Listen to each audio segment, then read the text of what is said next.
Hey. Alors, ma soeur Grâce. Oui, ça va? Ça va? Ça va, ma soeur, ça va? Et toi? Oui, ça va. Sois la bienvenue. Tu vas bien? Oui. Ça a été? Oui, oui. Je prends une chaise. Voilà. Je viens m'asseoir sur le tabouret. Il fait froid, hein? Tu as pris la veste que j'ai fait?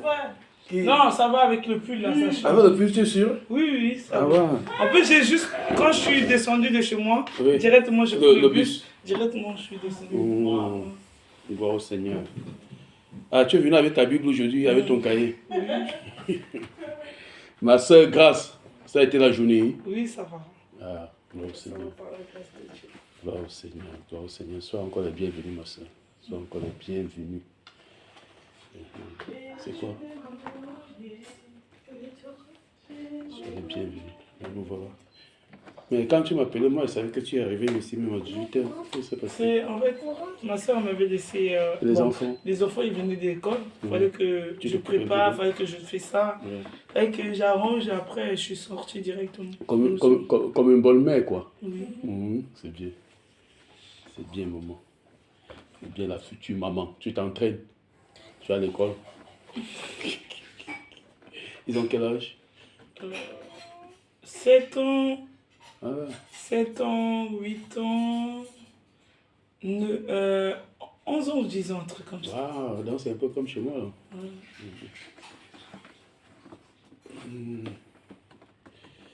Waouh, le froid a vite commencé cette année, hein. Oui, oui, quand il fait froid. Ça a vite commencé. Comme ici, là, ils mettent le chauffage en novembre. Je crois qu'avant novembre, là, on va mourir. Hein. C'est comme à cuire, hein. Non, si ça va, je crois que ça va baisser. Après, ça va chuter. C'est juste que je crois que c'est une tempête qui est en train de s'abattre un peu. Puisqu'il n'a jamais fait froid comme ça en septembre. Hein. Jamais. Ouais, depuis 2 jours, là, c'est... Alors, Et toi, t'as pas froid? Non, ça va. et je le dure. Tu n'as pas froid, Gélie? Un peu. Mais tu dois, sans ça, tu vas attraper... Il faut pas chercher un peu peut-être. Un gilet, tu mets. Trop froid. Hein? Pas trop froid, c'est bien. Ok, ça va alors. Si tu ici, ça va. Ce sont les enfants d'ici. Hein. Ils sont habitués. Voilà. Alors, ma soeur Grâce, dis-moi alors. Mettons ça, mettons ça comme ça. Réo, ça c'est quoi? Tu prends ça, tu mets à la poubelle. Alors, ma soeur Grâce, comment ça va? Ça va. Et ça va. Ça va. Non, dis-moi tout. Dis tout. J'avais, c'est bizarre, j'avais encore rêvé. Oui. C'était hier. J'ai rêvé. C'est seulement à 3h du matin, je ne comprends pas mes rêves. Ça se passe seulement à 3h À 3h du matin. Et quand je me suis réveillée, Oui. j'ai commencé à prier, tout. Oui. Et tu as retenu, tu as vu ces... Si, je me suis quand j'ai rêvé, et si, j'ai retenu ce que j'ai rêvé. Enfin, j'enregistre aussi. Ce que j'ai rêvé. Tu as retenu ce que tu as réveillé. Oui. Ça parlait de quoi là? Toujours mon mari dans l'histoire. Je ne comprends pas. Toujours lui. Ouais, Cette fois-ci, il est venu comment? J'étais avec ma grande sœur. Oui. Et lui, on était dans un truc, c'était un truc de camp. Chacun a son camp, c'était dehors, je pense que c'était un jeu, je ne sais pas c'était quoi. Et j'étais avec ma grande sœur. Et lui, il était avec la femme en question. Et maintenant, non, à un moment, il n'était pas d'abord avec la femme, il était avec nous. Après, à un moment, il me faisait des gestes, tout. Et moi, je lui montrais, reste ici, il y a ma soeur, c'est pas bon. Si tu vas là-bas, ma soeur, elle va te qualifier bizarre, elle va te voir bizarre. Tu nous laisses, tu me laisses, tu vas avec une autre femme. C'est pas bon ça. Il commence à faire les gestes bizarres avec ses yeux, avec ses mains. Et après un coup comme ça, il est parti avec la femme. Après, moi j'ai pas supporté ça. Directement, quand il est parti, directement je suis venu, je l'ai suivi. J'ai dit, t'es mon mari, tu vas rester t'es mon mari. Je l'ai pris et tout. J'ai dit, t'es mon mari, tu vas pas aller là-bas, t'es mon mari. Après, je l'ai ramené avec moi. après, la femme, elle commençait à... la femme aussi, elle n'était pas toute seule aussi. Elle était avec... c'était une petite... c'était une personne qui était petite en taille, mais je ne savais pas c'était qui. Mais la femme aussi, elle était pas toute seule. Ils étaient à 3 et nous, on était à 2. Moi, j'étais avec ma grande sœur. Mais non, je l'ai pris et quand je l'ai pris, on commençait à partir. Et la femme me dit, non, laissez, c'est mon mari et tout et tout. Et lui, il partait avec moi. Et la femme me disait que c'était son mari. Tout. Après, je me suis réveillée directement. Gloire au Seigneur. Qu'est-ce que toi, tu comprends? Explique-moi. Tu dis que tu te pour moi, quand j'ai rêvé ça, je me suis dit, c'est mon mari. On me montre que c'est mon mari. Je dois lever, en fait, je dois vraiment être dans la prière. Et après, je dis merci aussi. Comment dire, je suis maintenant dans la prière. Avant, j'étais pas aussi dans la prière, j'étais loin, comme ma soeur l'a dit. T'étais loin, au moment j'ai dit. Ah, ta soeur? Oui, elle m'a dit j'étais loin. Ta soeur qui est à la maison là? Oui, ma grande soeur, parce que quand je suis rentrée le jour-là, je suis rentrée avec mon livre avec ton cahier de et elle me voyait avec mes versets et tout. Elle m'a dit, fais voir d'abord ça. Après, moi j'ai dit, je savais pas, grâce au pasteur, il m'a montré et il essaie de me faire comprendre la Bible. Je connaissais même pas. Moi, je connaissais pas en tout cas. Même la maman de Jésus-Christ, tout. Je commençais à raconter ça. C'est Marie et tout. Après, ma soeur, elle était tournée. Tu connaissais pas ça. Mais toi, tu étais vraiment loin. Moi, j'ai dit, même ses enfants, ils ont rigolé sur moi. Si. Et ma cousine, hier, on faisait des débats comme ça. Ma cousine aussi en Afrique, elle a dit, elle connaît même pas. Elle nous donne des versets, là, c'était même pas ça. On rigolait et tout. Elle a dit, elle aussi, elle est pareille comme moi, elle connaît pas. Tu vois ça? Oui, donc j'ai dit, j'étais pas la seule. Tu n'étais pas la seule? Oui, moi je croyais que c'était moi-même, c'était la honte. Mais ma cousine, elle est grande, elle est plus âgée que moi. Elle a dit, même moi-même, je ne connais pas tout ça. Je ne connais pas ça. Donc c'est mieux alors que quand les enregistrements, là, il faut que je t'envoie là, tu envoies ta cousine. Elle va aussi écouter. Tu comprends, non? Si, elle est en Afrique. Donc, on faisait des débats comme ça. Et tout. Après, vous avez fait des débats avec qui? Avec ta soeur, tes soeurs? Ma cousine en Afrique, au téléphone. On était en ligne, maintenant on a l'habitude. On parlait maintenant. Elle disait, Grèce, en ce moment, ça va. Grèce, elle est concentrée avec la prière, tout. Elle a fait son truc, elle s'est baptisée, tout. Moi, je suis contente pour elle. Et ma cousine a dit, c'est bien comme ça aussi. Mais moi, après, on commençait à parler des versets et tout. Et ma cousine a dit, moi, je ne connais pas aussi ça. Je suis comme Grâce. Je suis comme Grâce, je ne connais pas aussi ça. Après, ma soeur, elle a dit, ma grande soeur, elle a dit, mais vous êtes Grâce, elle était loin. Donc, toi aussi, t'es trop loin. C'est pas bon. C'est pas bon. Elle a Pointe-Noire ou bien Brazza. À Brazza. Ouais. Tu sais, comme il y a des frères à Brazza. Ils peuvent bien aller la rencontrer. On a des frères à Brazza, qui sont comme moi, comme tu vois, qui sont pasteurs aussi comme moi. Comme toi, tu m'appelles pasteur. Moi, ma soeur, elle a dit ça, mais franchement, t'es loin. Moi, j'ai dit, laisse tomber. Même les enfants du pasteur, ils rigolaient sur moi. Gloire soit rendue au Seigneur. On n'est jamais loin. D'accord, ma soeur, on n'est jamais loin. C'est justement ton temps. J'ai raconté aussi l'histoire. Je croyais que Jésus et Dieu, c'était pas la même chose. Ça a dit, mais franchement, toi, t'étais loin. Alors que vous vivez dans la même maison. Oui, eux connaissent. Et tu partais à l'église. Moi, je ne calculais pas trop ça avec eux. Mais eux, avec ma grande soeur et ma petite soeur, eux, ils sont vraiment concentrés dans ça. Ils sont vraiment dans ça, eux. Donc, à part ma grande soeur en ce moment, elle part pas à l'église. Ma petite soeur, elle est à son église, elle part. Elle est toujours là et tout. Elle est dedans, quoi. Toujours dans la Bible, oui. Elle ne fait pas les choses à gauche, à droite. Elle est dedans. Elle ne fait pas si elle n'est pas à la maison, elle est à l'église. Elle est comme ça. Si tu ne la vois pas à la maison, là, même je ne l'ai pas vue là quand on a fini. Donc, ça veut dire qu'elle est partie directement à l'église. Ouais, elle est comme ça. Elle n'est pas comme moi. On est à 4. Les deux, ils sont comme ça, dans la prière. Mais les deux, ma petite soeur, l'autre, là, la dernière, là, elle est comme moi. On aimait trop l'ambiance. Moi, j'aime trop l'ambiance. Ah, tu aimes trop l'ambiance? Oui. D'accord. Ouais, c'est vrai. Et l'autre aussi, la petite, elle aime trop l'ambiance. Elle aime trop l'ambiance aussi. Ouais, elle aime trop l'ambiance. Elle, le week-end, elle n'est pas là. D'accord. Oh Seigneur. Comme je t'ai dit la dernière fois, c'est ton temps, non? Tu sais que chaque chose. Gédéon, Ramène-moi ma Bible. Chaque chose a son temps. Ouais. Et comme ma soeur elle a dit, non, t'étais loin. Hein. Moi, j'ai dit, laisse tomber. Même moi-même, j'avais la honte. Les enfants du pasteur rigolaient sur moi. Non, ils étaient étonnés. Ils ne rigolaient pas. Ils étaient étonnés. Mais comment ça fait dire que elle ne connaît même pas qui est Jésus, qui est la mère de Jésus? Oui. Waouh. Gloire soit rendue au Seigneur. Si. Gloire soit rendue. C'était hier, après j'ai rêvé ça et tout. Je dis, ah ouais. Si je rêvais, après j'ai commencé à prier quand je rêvais ça.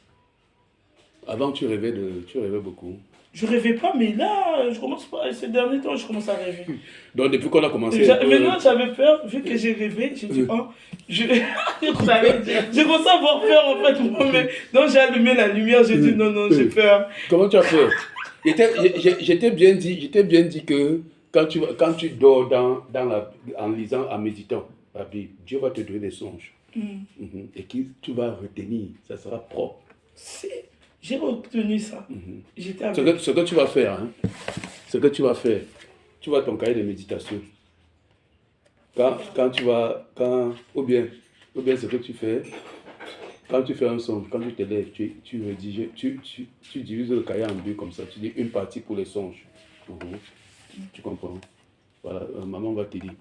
Donc tu fais une partie, là toi-même tu rédiges, quand tu te lèves, il faut toujours avoir ça à côté. D'accord. Donc quand tu te lèves... Oui, quand je dors, j'essaie. Voilà, tu as ça. Voilà, tu mets un stylo dedans.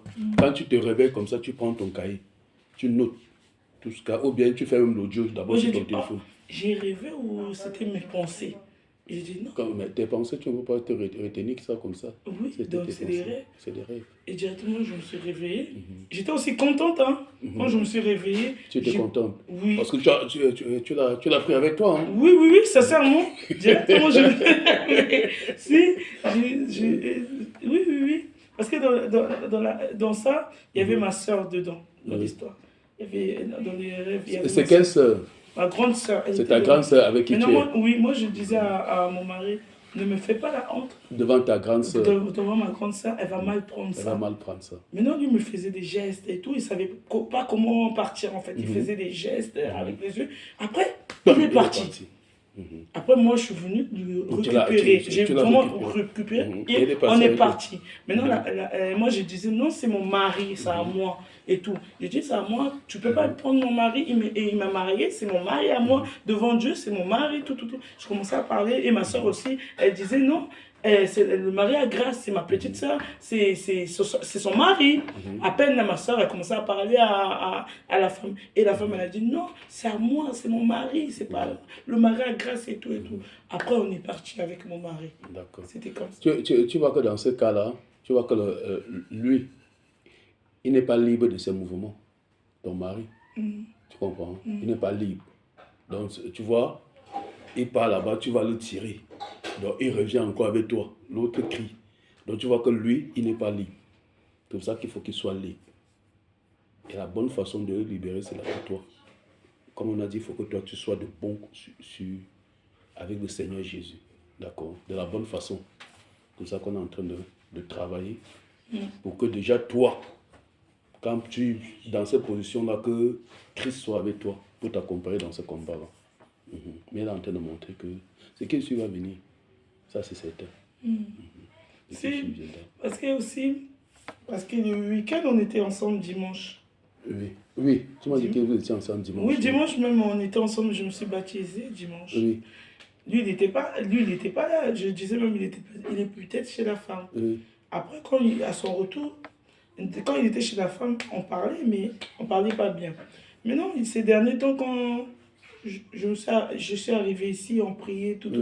J'ai vu maintenant sa façon, parce que quand il était revenu, j'étais pas là, je n'étais pas arrivé ici, et tout. Mais j'ai vu maintenant sa façon, depuis que j'ai quitté la maison là, et je suis rentré à la maison, j'ai vu sa façon, ça a changé. Il a en train de changer, non? Il a changé, sincèrement, c'est ça que j'ai remarqué. Changer de bon côté. Changer de bon côté, changer de paroles, parce qu'il me balançait quand même des paroles, un peu bizarres.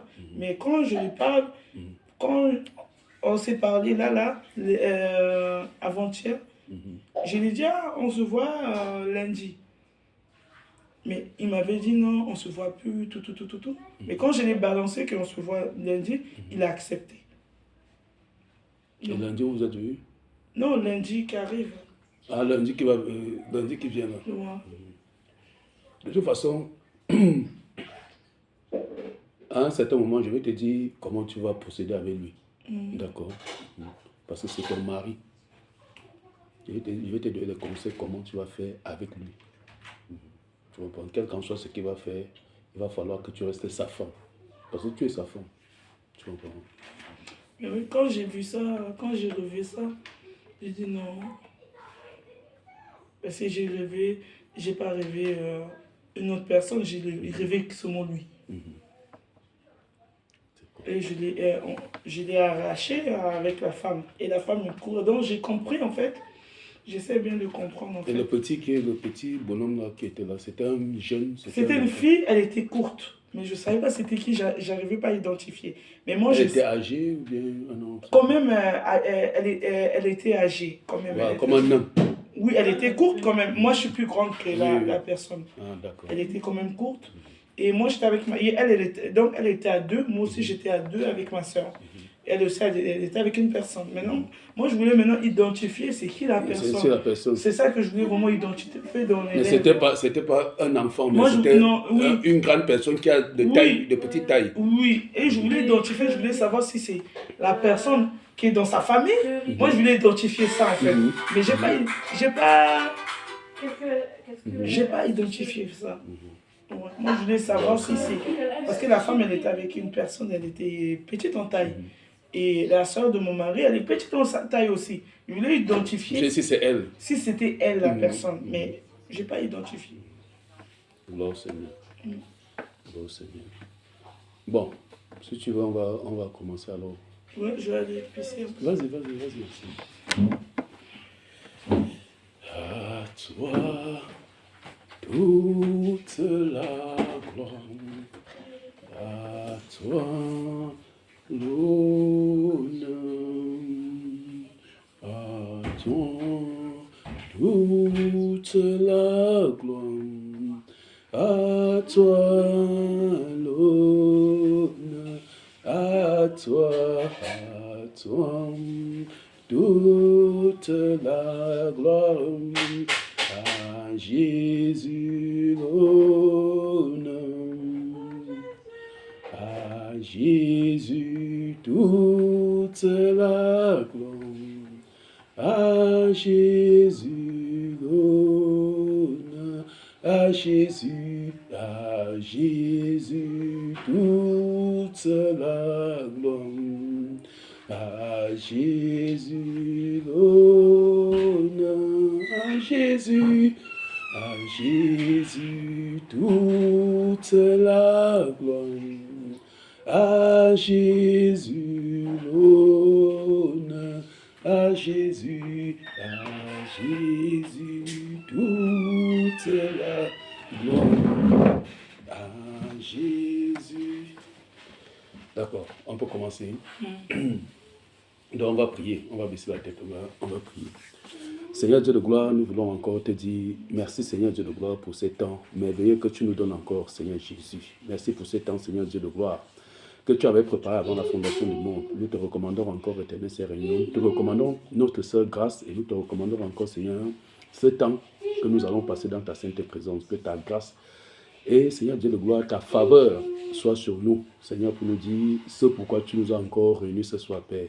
Merci, Seigneur, de prendre le contrôle de ce temps. Au nom de Jésus de Nazareth, nous t'avons ainsi prié. Amen. Bienvenue encore. Bienvenue, ma sœur Grâce. Bienvenue. Qu'est-ce que tu veux qu'on partage aujourd'hui? Tu as quelque chose que tu veux qu'on partage? Est-ce que tu as lu le texte que tu as noté? Si, j'ai lu ça, j'ai lu quand même. Et quand tu as relu, est-ce que tu as tout compris? Il n'y a pas quelque chose que... Si, j'ai compris. Quand je lisais, je sais que ça, tu m'avais expliqué aussi. Et quand je lis, je dis non, ici, on m'avait expliqué tout. Est-ce que tu peux nous dire ce qu'on a partagé la dernière fois, avec tes mots, comme tu as compris? Avec mes mots. Exemple, comme...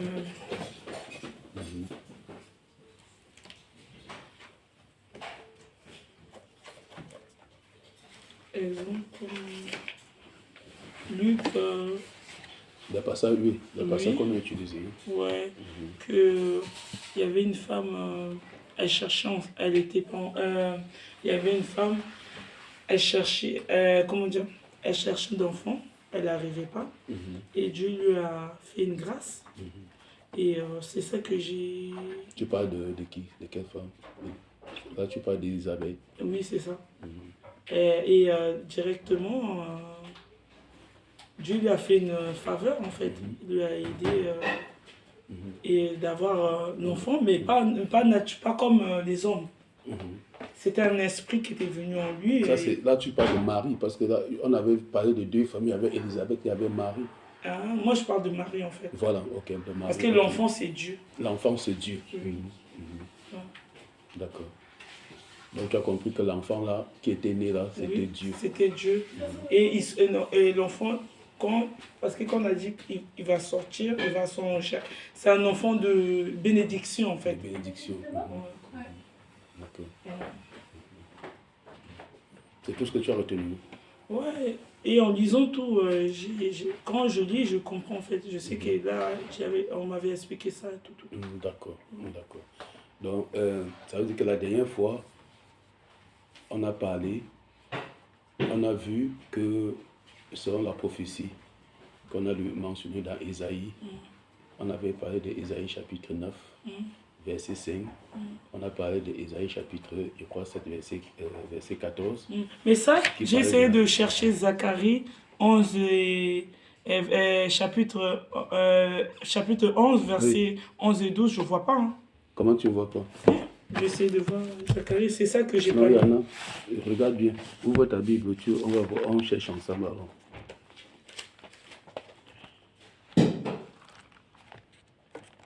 Donc Zacharie, regarde dans la table de Matthieu, tu vas voir Zacharie. Moi j'ai Zacharie chapitre 11 ici. Ah ouais? Peut-être c'est mon temps. Je sais pas ce que peut-être tu vas pas chercher dans le. Ouais, peut-être c'est mon temps vu. Ah, peut-être tu as cherché dans le Nouveau Testament, tu n'as pas vu. Tu vois que là, dans l'Ancien C'est Testament. écrit Zacharie là. Voilà. Mais non, moi quand je cherche, je ne vois pas. Bah, 932. oui, 932. Si, c'est ça, je cherchais ça. J'ai trouvé ça, mais c'était pas ça. Allons-y, on va regarder ensemble dans ta Bible.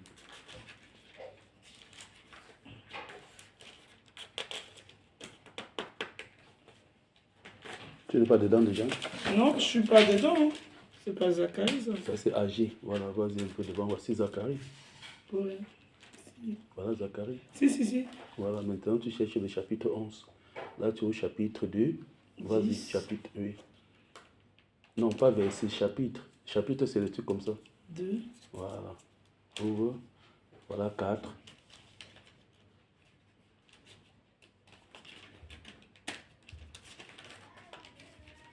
Il faut un peu mettre la salade sur ta main pour que ça se détache les pages. 9. 9. 10. 11. 11. Voilà. Si. Dans 11, tu mets le verset. Il y a le verset 11 et 12. Voilà ça. 11 et 12. D'accord, ça va. C'était ça que je trouvais pas. Que tu n'as pas trouvé. Non. Donc j'étais en train de dire que la dernière fois, on a vu dans les prophètes, parlant du prophète Isaïe, qui avait annoncé qu'à un certain moment, Israël, un enfant devait naître. C'est ce qu'on appelle le Messie, le Mashiach. C'était qui devait venir sauver Israël de ses péchés. Donc il a annoncé. Et cet enfant-là devait sortir de la tribu d'Isaac, de Juda. De la tribu de Juda, c'est-à-dire parce que la tribu de Juda, dans l'ancienne alliance, dans l'ancienne alliance, représentait c'est le peuple que Dieu avait choisi, parce que Dieu se choisit un peuple. Si on lit dans le livre d'Amos, va dans le livre d'Amos. Merci Père. Donc cherche Amos.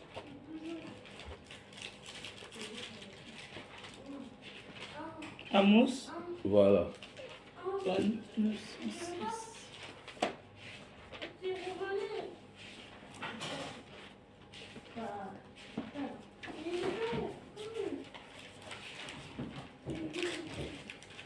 Si, j'ai vu. Verset. Chapitre 3. Vas-y au chapitre 3. Tu as vu le chapitre 3? Oui, 3. Pas verset 3, chapitre. Si, là, 3. Non. Non, c'est pas ça. Ouais, 1, tu 2, vois, 3. c'est- Oui, ah, voilà, oui, c'est 3. en majuscule. Voilà. Commence au premier verset du chapitre 3. Oui, vas-y. Écoutez cette parole que l'Éternel prononce contre vous, enfants d'Israël, D'Israël, oui. contre toute la famille que j'ai fait monter du pays d'Égypte. Je vous ai choisi, vous seuls, parmi toutes les familles de la terre. Point. Ah, c'est bon.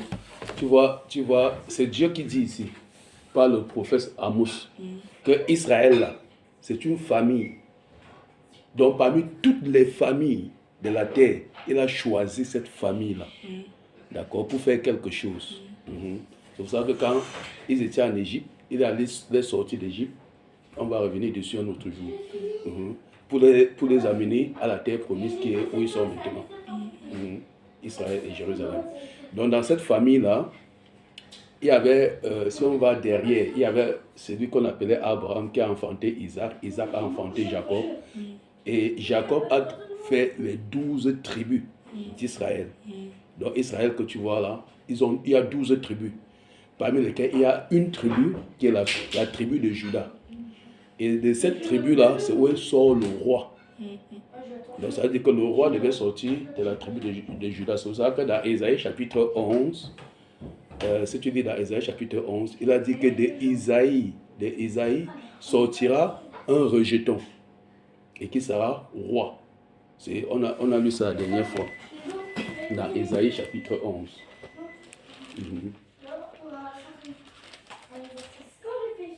Je fais juste le résumé de ce qu'on a fait la dernière fois pour nous rafraîchir la mémoire. Donc, tu as trouvé Ésaïe? Oui. Voilà, prends Ésaïe chapitre 11. Je courir 10 fois. Non. Je te montrer et refaire en même temps. C'est toi qui vas dire les exercices que je fais. Ok. Allez. T'es déjeuné. Quand c'est comme ça, tu mets un peu la salade sur ta main comme ça, là, ça va détacher ça. Comme ça, c'est encore neuf. Donc on n'a pas encore beaucoup feuilleté. C'est pour ça que les pages collent, voilà. C'est pour ça que les pages collent comme ça. Dans Ésaïe chapitre 11. Tu vois déjà, tu connais déjà où il y a les Ésaïe. Hein? Oui, Voilà. C'est 680. Voilà. Tu montes en genou et tu mets comme ça. T'es pas obligé de faire ça. Cours. Vas-y, cours. Non. C'est pas faire comme ça. Non, mais C'est bon. Voilà. Ésaïe. Voilà. Chapitre 11. Trouve le chapitre 11. C'est bon. Parfait. Donc, lis-nous les trois premiers versets, les deux premiers versets. Puis un rameau sortira du tronc d'Isaïe, et un rejeton naîtra de ses racines. Esprit de l'Éternel reposera sur lui. Oui. Esprit de sagesse et d'intelligence. Oui. Esprit de conseil et de force. Esprit de connaissance et de crainte de l'Éternel. Point. C'est bon. Là, ici, on parle de qui? Comment ça s'appelle on a vu ça la dernière fois, on parle de qui ici? le prince. On parle de Le prince. Dieu. Dieu qui est le petit enfant qui est né, c'était son nom. Attends. Jésus. Jésus-Christ. Jésus-Christ. Voilà. Il faut toujours se rappeler que le petit Jésus-Christ. enfant, c'est de lui qu'on parle. Oui. Parce que ici, dans l'Ancien Testament, on connaît déjà Dieu. Ah, d'accord, c'est Jésus-Christ. C'est Jésus-Christ. Donc, il faut toujours se rappeler que le petit enfant qu'on est en train de parler, donc, tu vois que ce petit enfant, ici, là, on dit que un rameau sortira du tronc d'Isaïe. Isaïe, ici, c'est le père de David, qui est de la tribu de Juda. Donc, tu vois qu'un rameau sortira. Mais la dernière fois, on a vu que réellement, Jésus n'a rien à voir avec David. Parce que le père de Jésus, c'était Dieu. D'accord? Mais la relation qu'il avait avec David, c'est une relation de royauté. C'est parce que c'était un roi. Pour être roi d'Israël, enfin, pour être roi de Juda, pour sortir être le roi d'Israël, il fallait sortir de la tribu de Juda. C'est quand tu vas au Maroc, où il y a les rois, quand tu vois le roi Hassan II, lui, c'est son enfant qui va monter sur le trône. On ne peut pas prendre quelqu'un d'autre. Donc il faut qu'on va regarder dans la lignée des rois, d'accord, dans la lignée de son père. On va prendre son enfant. Ça sera toujours comme ça jusqu'à ce que leur royaume finisse sur la terre. Donc c'est pour cela que Jésus devait venir de cette tribu-là. C'est pour ça que quand on a vu que Joseph, si tu vois Joseph venait de la tribu de Juda. C'est un descendant de David. C'est pour ça que Joseph, il est père, mais il est père parce qu'il est le mari de Marie. Tu comprends? Comme on a vu la dernière fois, personne d'autre ne connaissait que l'enfant n'était pas de Joseph. Personne. D'accord? Si tu lis allons dans Luc, dans Marc, ouvre Marc chapitre 6. Marc chapitre 6. Marc chapitre 6. Oui. Marc chapitre 6.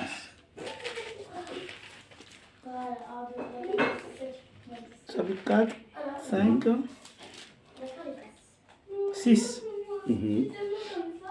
Jésus partit de là et se rendit dans sa patrie.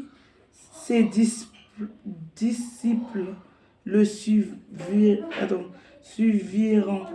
Quand le sabbat fut venu, il se mit à enseigner dans la synagogue. Beaucoup de gens qui l'entendirent étaient étonnés et disaient: d'où lui viennent ces choses? Quelle est cette sagesse qui lui a été donnée et comment de tels miracles se font-ils par ses mains? N'est-ce pas le charpentier, le fils de Marie, le frère de Jacques, de Jos, de Jude et de Simon? Et ses sœurs ne sont-elles pas ici parmi nous? Voilà, tu vois que on est en train de dire, donc Jésus est en train d'enseigner dans la foule. Les gens sont étonnés de la façon dont il enseigne. Quelqu'un se dit que mais c'est le fils du charpentier. Quand on parle du charpentier, ça veut dire que son père était charpentier. Parce que Joseph, qui était son père, était charpentier. Donc il construisait les toits des maisons. Donc on dit, mais n'est-ce pas le charpentier, le fils de Marie? Donc ça veut dire que lui, Joseph, le petit Jésus, il est né, il avait pour travail charpentier. Parce que son père était charpentier. D'accord? Donc on dit, voilà le fils de Marie, le frère de Jacques, de Jos, de Jude et de Simon. Et ses sœurs ne sont-elles pas ici? Donc on voit que Jésus avait des frères et des sœurs.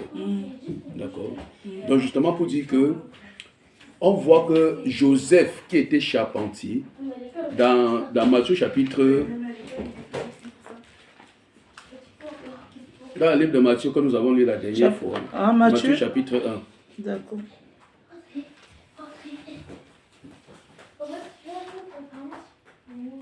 Chapitre 1, t'as dit? Chapitre 1 de Matthieu. D'accord. Faites moins de bruit là-bas.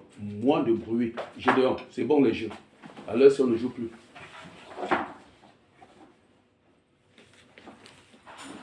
C'est bon. Voilà. Lis-nous le verset 20. 20.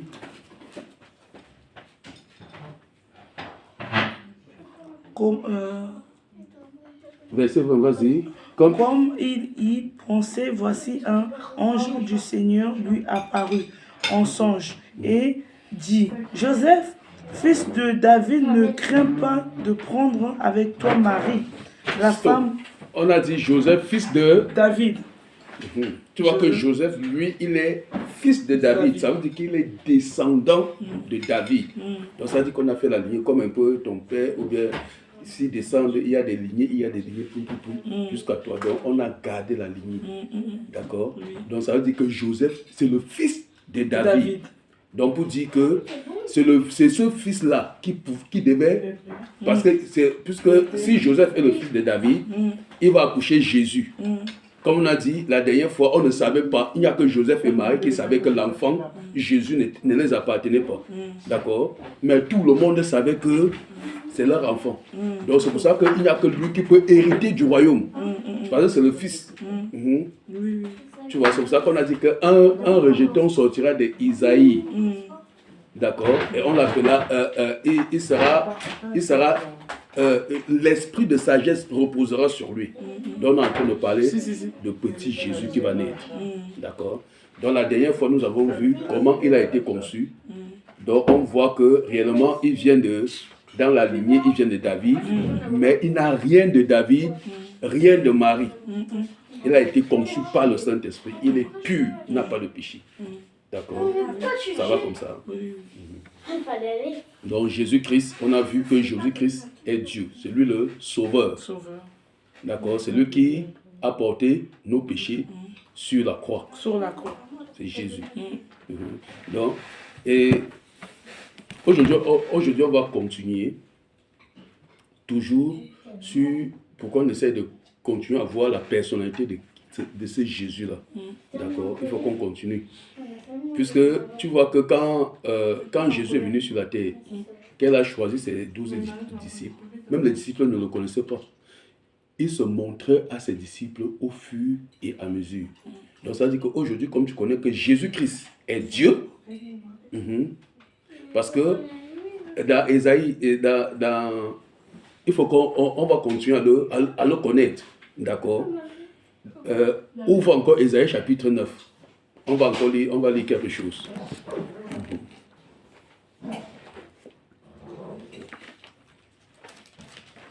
Ça va te dire ça encore. Ésaïe chapitre 9. On va revenir sur le verset 5.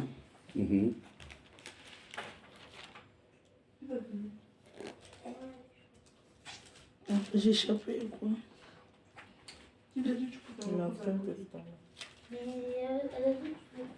J'avais ça tout à l'heure.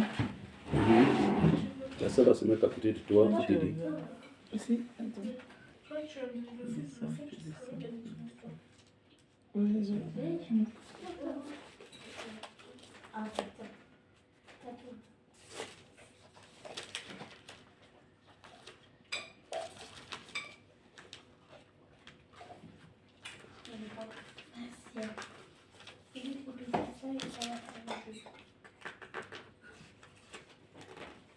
C'est quel numéro? 680.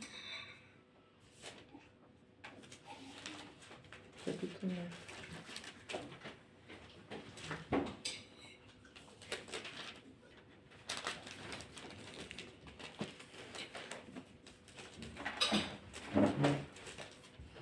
C'est bon. Donc, lis-nous le verset 5 encore. 5. Oui.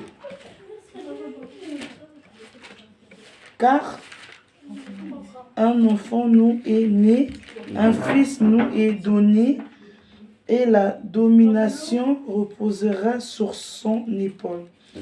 On l'appellera admirable conseiller, Dieu puissant, Père éternel, prince de la paix.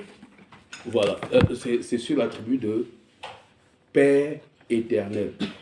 Donc, si nous avons identifié que l'enfant Jésus qui est là, que nous avons identifié avec tous les passages que nous avons lus, en disant que c'est l'Éternel qui était dans l'ancienne alliance, qui est devenu, c'est le même qui est né et qui doit sauver son peuple de son péché.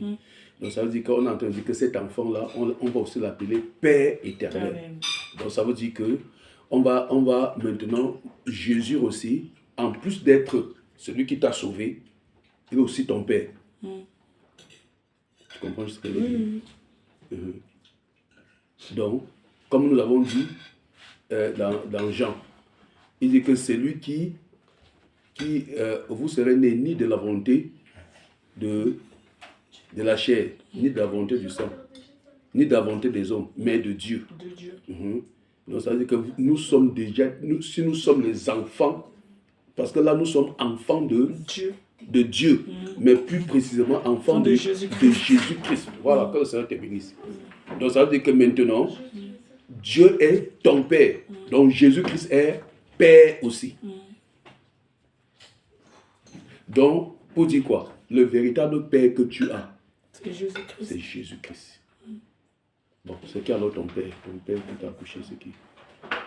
Mon véritable Père, c'est Jésus-Christ. Et ton Père que tu vois alors, c'est qui alors? Ah, mon père, c'est mon père, juste. Je ne sais pas comment expliquer ça, mais c'est mon père comme ça. Juste.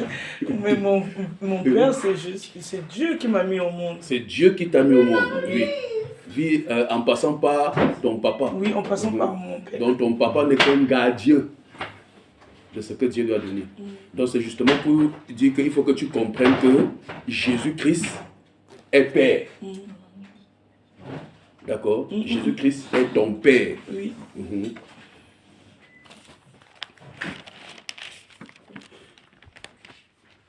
Donc ça veut dire que quand tu vas prier, tu peux dire Père aussi. Parce que c'est ton Père. Et tu sais que le Père donne tout ce que l'enfant aime. D'accord? Donc tout ce que tu aimes. Et le Père connaît ce que l'enfant aime. Tu comprends? Le Père connaît ce que l'enfant aime. Si tu vois mon enfant-ci,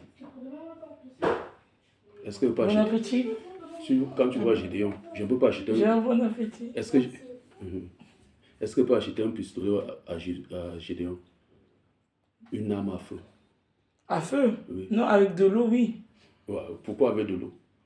À feu, c'est pas trop bon pour un enfant, mais de l'eau. Voilà. Pour ça, juste ça veut dire qu'en tant que père, je ne peux pas l'acheter une arme à feu.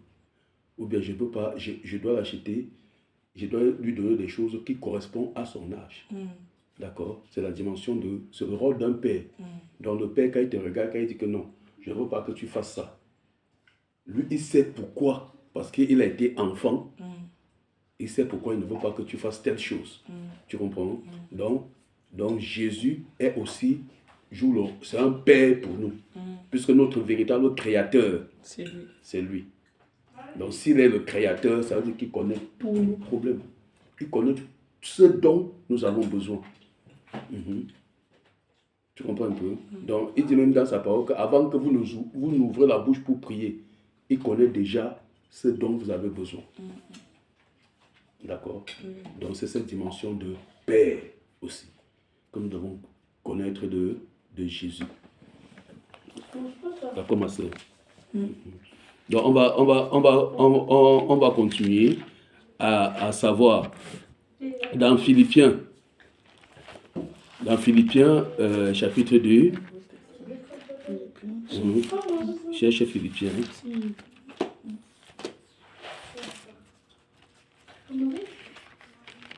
C'est la poule de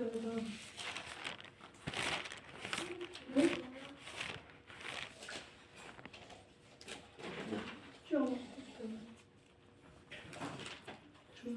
Déjà la dernière fois, on a vu qu'il n'y a que lui qui peut pardonner les péchés.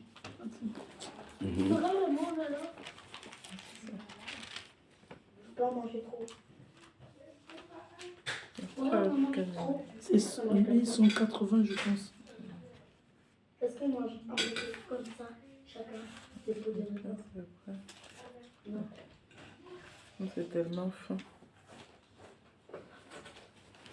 J'aime bien. Oh, ça va tomber.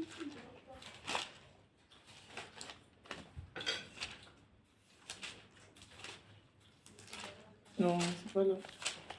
Ah, si.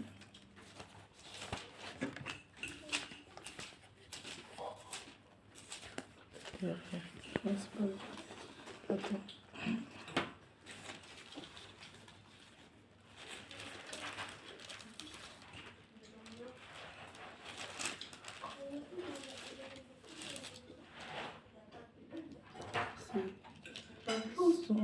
1190. Déjà là? Non. Ok.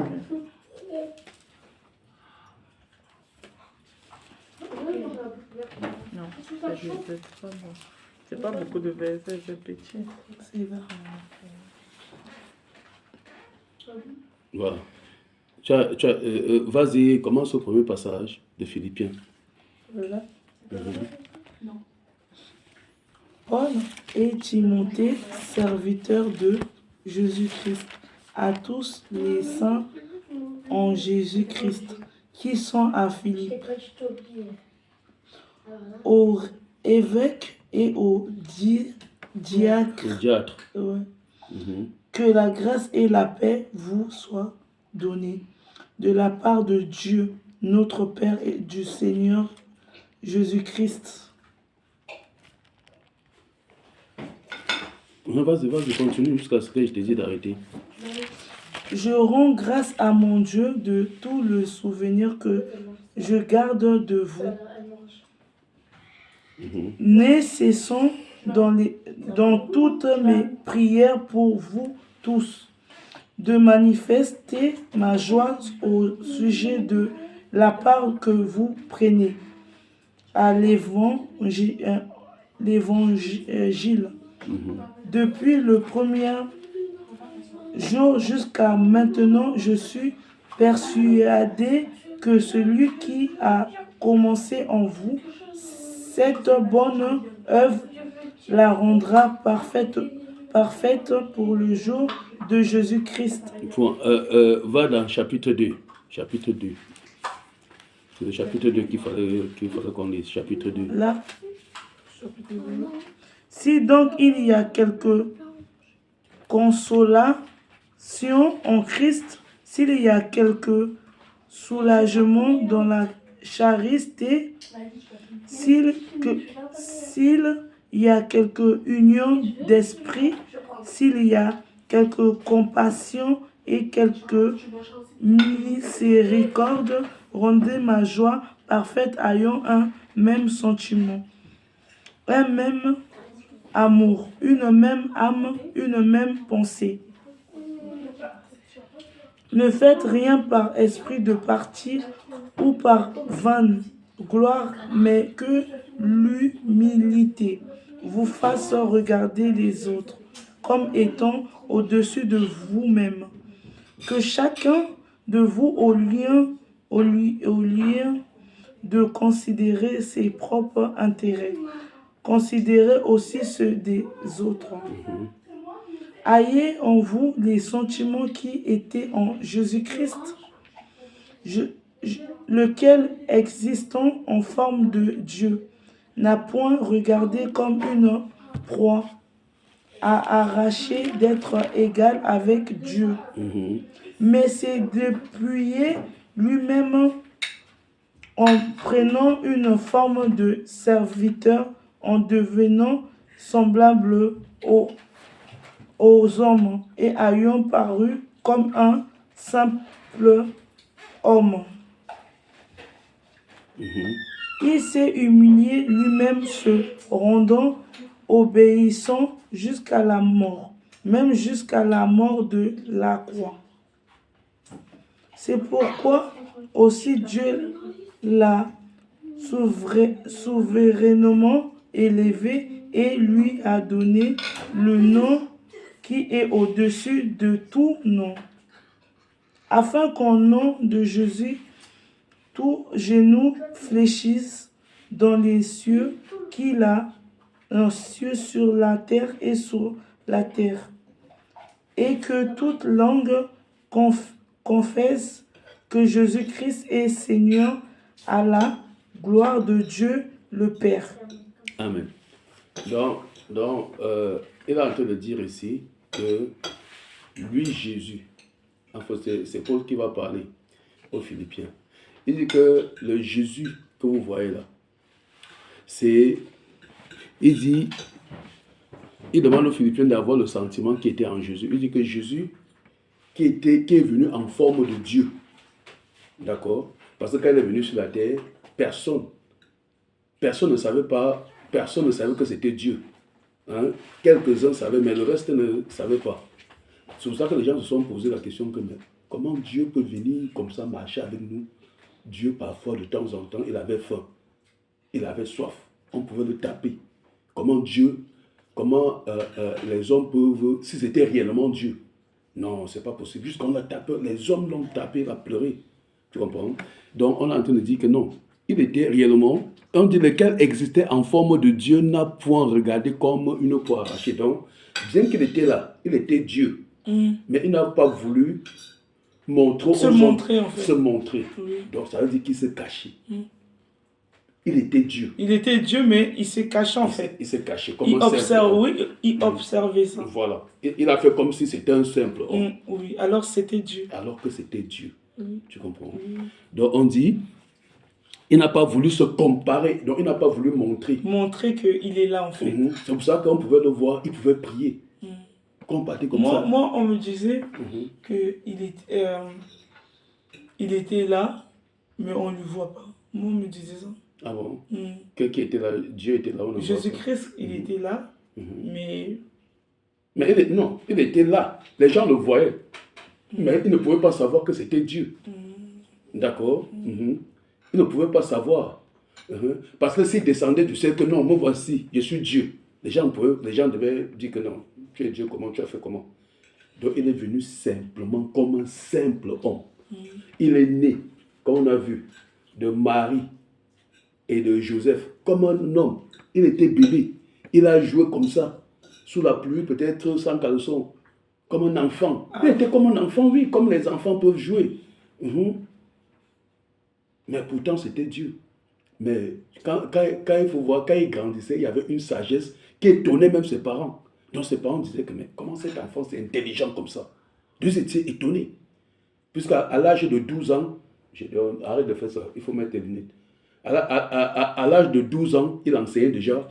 Donc, imagine qu'un enfant de 12 ans va à l'Assemblée nationale là-bas. Il se met à enseigner les grands. Ou bien il se met à enseigner les docteurs.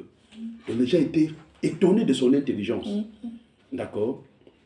Donc, mais personne ne pouvait savoir.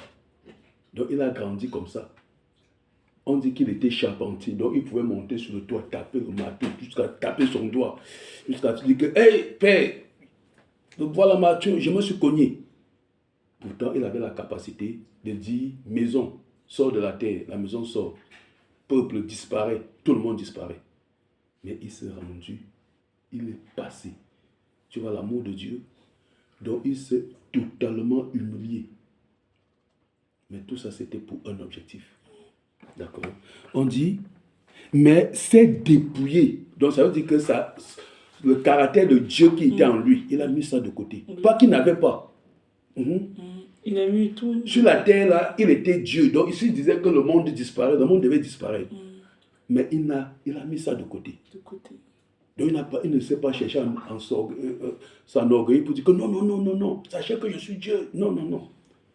D'accord? C'est pour ça que même ses disciples, à un certain moment, se demandaient que, mais, puisque dans Matthieu chapitre 8, quand il y aura une tempête qui va se lever, quand il sera sur la mer, quand la tempête va se lever fort, lui sera en train de dormir.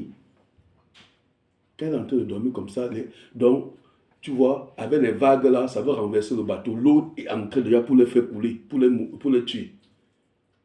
On dit, maître, réveille-toi. Quand il s'est réveillé, il a étendu la main comme ça. La tempête s'est arrêtée. Ils sont tournés comme ça, on dit que, mais quel est celui-là qui parle à la... Donc eux-mêmes ne savaient pas que c'était Dieu. Oui. Donc il dit que quel est celui-là qui parle à la tempête et la tempête s'arrête. Donc eux-mêmes étaient étonnés. Ils croyaient que c'était de... Donc il dit que mais il parle à la tempête s'arrête.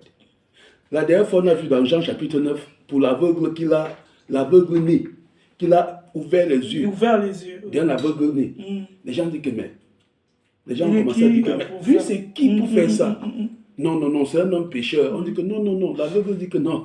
Dieu sait que, il sait que Dieu n'exauce pas les pécheurs, mais que celui qui croit en lui, il exauce. Oui. Donc, les gens ont commencé à dire que, mais quel est cet homme? Il arrive quelque part, il voit un paralytique, il dit lève-toi, tes péchés te sont pardonnés. On dit que mais les gens disent que non, celui-ci, il mérite la mort. Parce qu'il n'y a que Dieu qui a la capacité de pardonner. Puisque les Juifs connaissaient qu'il n'y avait que Dieu qui avait la capacité de pardonner les péchés. Tu comprends? Il n'y a que Dieu seul. Aucun homme ne peut pardonner les péchés. Donc quand il se lève comme ça, on voit un homme debout qui dit à l'autre, qu'est-ce qui est le plus dur? De dire, tes péchés te sont pardonnés, et lève-toi et marche. Donc ça veut dire que c'est quelqu'un qui est là depuis des années, paralysé, sur un lit. D'accord? Jésus vient. Il regarde, il dit, homme, tes péchés te sont pardonnés. Les autres disent que, mais non, tu n'as pas le droit de dire ça. Pourquoi? Il dit que non. Comment tu peux dire ça?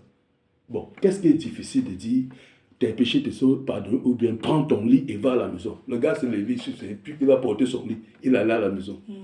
Donc tu vois qu'il s'est montré aux gens au fur et à mesure. Jusqu'à là, les gens ne comprenaient pas. Donc ils étaient dans leur tête, ils ne savaient pas réellement. C'est lui ou c'est pas lui? Même les gens qui avaient l'Ancien Testament, qui connaissaient l'histoire, parce que c'est ils avaient écrit, maintenant des doutes. Voilà, ils ne savaient pas. Oui. Parce que c'est écrit que voilà les œuvres que le Messie viendrait faire. Donc le Messie devait faire quelque chose sur la terre. Donc le Sauveur devait faire quelque chose. Israël connaissait. Mais quand il se plaçait là, c'est comme un peu, on commence à faire des choses aujourd'hui.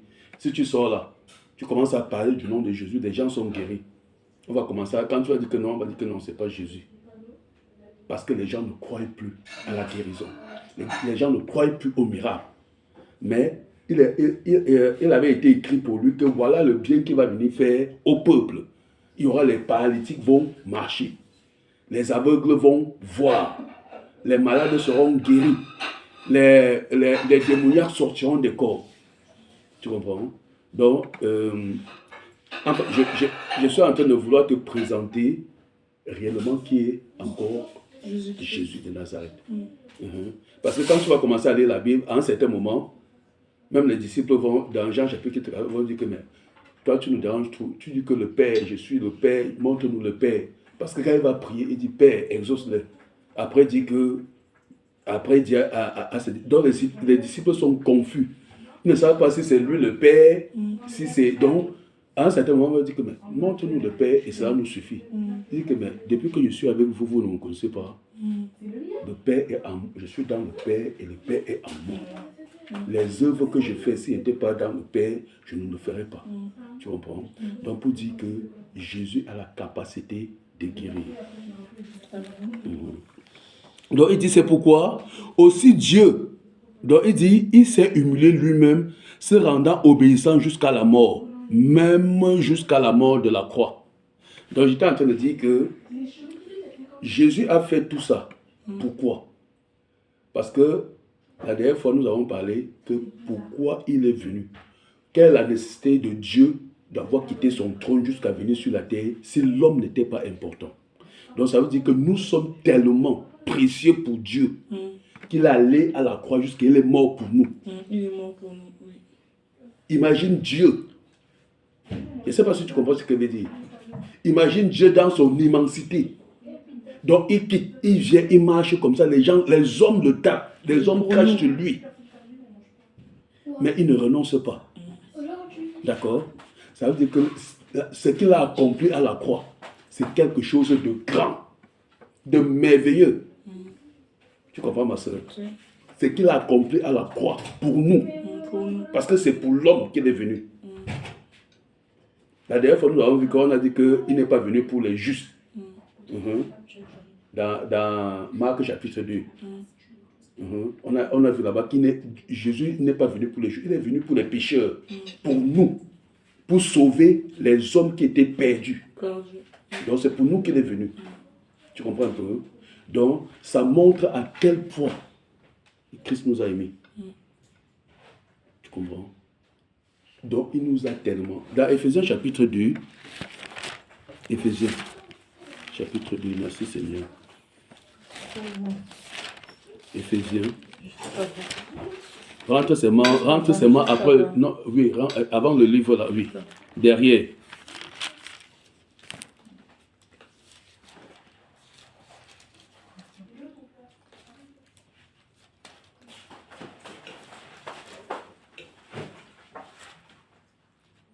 Chapitre 2. Oui, vas-y ma soeur, chapitre 2.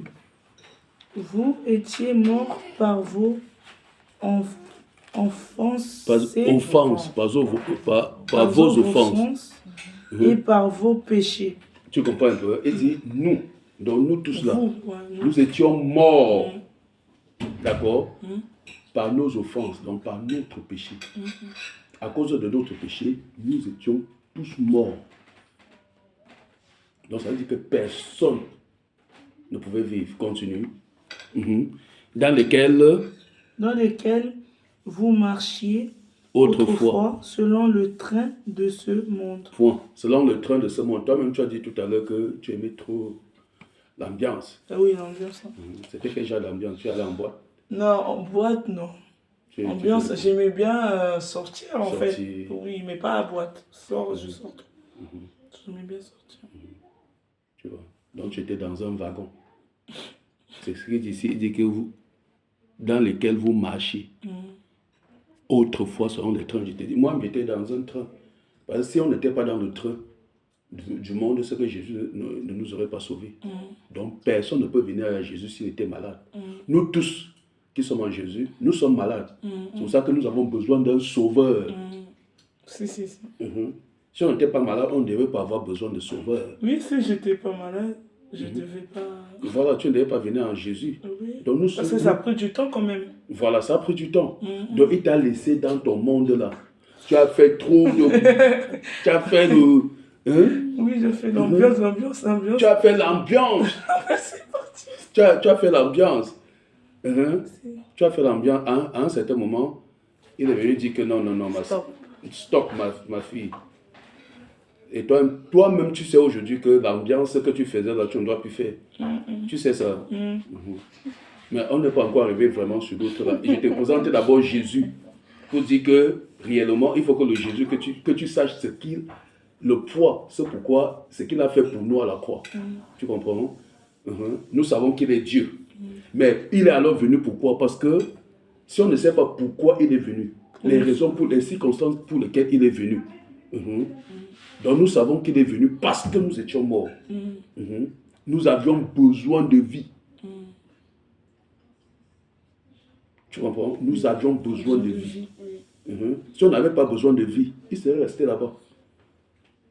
D'accord? Il dit, dans lesquels vous marchiez autrefois selon le train de ce monde, selon le prince de la puissance de l'air, de l'esprit qui agit maintenant dans les fils de la rébellion. Donc ça veut dire qu'il y a des gens, quand on prêche l'évangile, bon, Dieu se connaît le fils de la rébellion parce que quelqu'un peut ne pas croire aujourd'hui et croire après 10 ans, dans 10 ans. D'accord? Mais il y a des fils de la rébellion. Donc les fils de la rébellion, ça veut dire qu'il y a ceux-là qui ne croiront pas. Mais il dit, nous tous aussi, nous étions de leur norme, donc toi, moi, nous tous ici. Donc tous les chrétiens de la terre, à cause du péché, devaient mourir. Donc le salaire de la mort, nous dit 1 Corinthiens chapitre 15, le salaire de la mort, du péché, c'est la mort. Donc parce que nous avons tous péché, nous sommes morts. Tu comprends ma soeur? Parce que nous avons tous péché, nous sommes morts. D'accord? Donc personne ne pouvait vivre. Mais il dit, nous tous nous étions de leur nom et nous vivons autrefois selon la convoitise de notre chair, accomplissant la volonté de la chair et de nos pensées. Tout ça, tout ce qu'on parle de la volonté de la chair et de la volonté de la pensée là, on va détailler ça pour qu'on comprenne. Parce que si je te pose la question, c'est quoi le péché? C'est quoi le péché pour toi? Le péché, c'est ce qu'on a commis. C'est ce que tu as commis. Oui, c'est que j'ai exemple. Un exemple de péché pour toi. Pour moi, j'étais pas trop à la vie de prière. Et j'étais trop une personne d'ambiance. Bon, qu'est-ce que tu faisais dans l'ambiance? C'est un péché. Parce que quelqu'un dans l'ambiance, je faisais... Qu'est-ce que tu faisais que toi-même tu savais que c'était péché? Je savais que c'était pas bien, oui. Je faisais quand même des choses pas bien aussi. La sœur dit seulement qu'elle faisait des choses pas bien. Je t'ai dit, cite-moi un péché. Parce que on va essayer de citer tout ce que la Bible appelle péché. On va essayer de citer. tout ce que la Bible présentait d'abord, ce qu'on appelle péché. D'accord? Et est là parce que Jésus-Christ n'est pas venu payer un seul péché, il a payé le péché. Donc tout ce qui est péché, c'est pour ça qu'il a donné sa vie sur la croix pour nous. D'accord? Donc il dit, et nous étions par nature des enfants de colère comme les autres, mais Dieu, qui est riche en miséricorde, voilà aussi le caractère de Jésus. Donc c'est un Dieu miséricordieux, ça veut dire qu'il pardonne. À cause du grand amour dont il nous a aimés. Nous étions morts par nos offenses. Nous étions morts, nous a rendu la vie, nous a rendu à la vie avec Christ. C'est par grâce que nous sommes sauvés. Donc ça, on est en train de dire que ce qu'il a fait à la croix, là, c'est lui qui a payé le prix. D'accord? Les ordonnances qui nous condamnaient, nous avons vu ça dans Colossiens. Donc ça veut dire que le fait que tu avais péché là, jusqu'à ce que tu viennes là, tu marchais sous l'empire du diable. Donc ça veut dire que c'est le diable qui t'est téléguidé tous les jours. Ah ouais. Oui. Ça veut dire que comme tu marchais dehors là, le diable avait le pouvoir de faire tout ce qu'il veut sur toi. D'accord? Donc on était tous, nous tous. Donc il t'a laissé. Si tu lis dans Galates chapitre 4, tu vois quand il donne le verset comme ça, normalement tu devrais noter pour lire à la maison. Le livre de Galates, rentre seulement derrière aussi. Fais seulement un petit pas derrière. C'est le 5 dans le 4 derrière. C'est 4 versets combien? 4 au début. 4 hein? Oui, vas-y. C'est justement pour justifier que quand nous étions païens là, c'est le diable qui gérait notre vie. Vas-y. Or, aussi longtemps que l'héritier et enfant, je dis qu'il ne diffère en rien d'un esclave, quoiqu'il soit le maître de tout. Voilà. Donc ça veut dire que quoi? Donc bien que Dieu nous connaissait, nous étions des héritiers, non? Parce que si on a vu que Jésus n'est pas ton père aujourd'hui, parce que tu es venu en lui, il était ton père, même avant que tu ne le connaisses. Voilà, puisque c'est lui qui t'a accouché. Oui. Donc ça veut dire que même le temps que tu étais dans l'ignorance, il restait toujours ton père. Donc ça veut dire que tu étais héritière du royaume. Mais il dit que aussi longtemps que l'héritier est enfant, il ne diffère en rien d'un esclave, quoi qu'il soit, maître de tout. D'accord? Il dit, mais il est sous des tutelles et des administrateurs jusqu'au temps marqué par le Père. Tu comprends? Donc ça veut dire que nous étions sous tutelle. Quand on dit sous tutelle, ça veut dire que c'est... Il y avait quelqu'un qui dirigeait notre vie. Oui, c'était lui le maître. Le diable. Non, là c'est le diable. Mais on était sous gouvernance du diable. Donc Dieu nous avait mis le diable sur nous, bien que nous étions ses enfants. Jusqu'au jour que je t'ai rencontré dans le parc, j'ai dit, bonjour ma soeur, bonjour, est-ce que je peux te parler de Jésus? Tu as dit oui. Tu vois, donc jusqu'à ce jour-là, tu étais dans les rudiments. Donc le diable contrôlait ta vie. Maintenant que tu as accepté Jésus, maintenant le diable a quitté le contrôle de ta vie. C'est pour ça que maintenant tu peux rêver. Oui, tu peux songer. Parce que je ne rêvais pas sincèrement. Ah, voilà, tu ne rêvais pas. J'ai dit, peut-être je suis en train de... C'était pensé. C'est mes pensées. On est dans un dimanche. C'est dimanche qu'on est en. Oui, le baptême, oui. Oui, je me rappelle. Quand j'ai rêvé, j'ai dit, peut-être c'est mes pensées, vu que je suis... je pense trop de mon mari. Je veux que l'histoire, ça change. Peut-être c'est ça qui t'amène. Ça commence à me faire ça comme ça. Voilà. Après, je dis non, les pensées, c'est pas comme ça. Voilà. Je dormais directement, je me suis réveillé, j'ai dit, c'est pas des pensées. Donc, tu vois là que jusqu'à ce temps-là. En plus, tu m'avais dit.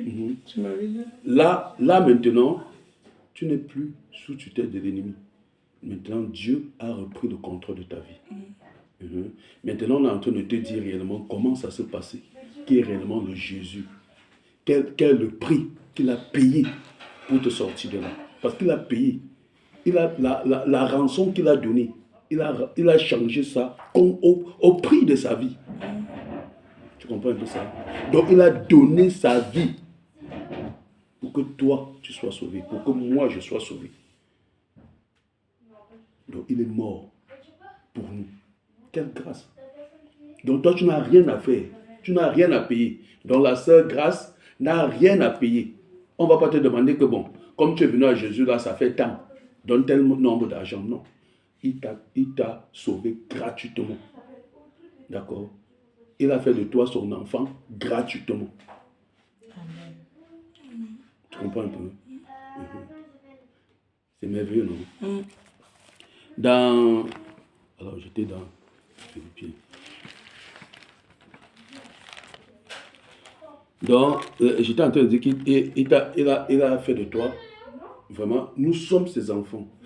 Il n'y a pas de contrepartie. Si tu lis, on va rester dans ce même Éphésiens.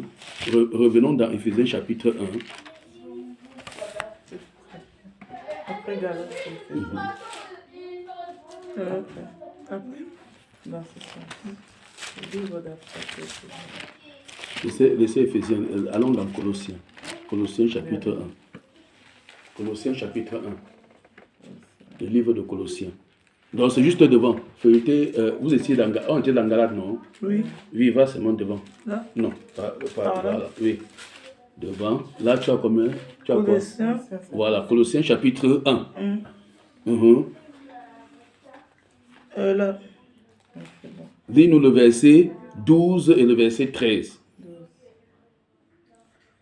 Rendez grâce au Père qui vous a rendu capable d'avoir part à l'héritage des saints dans la lumière, qui nous a délivrés de la puissance des ténèbres et nous a transportés dans le royaume du Fils de son amour.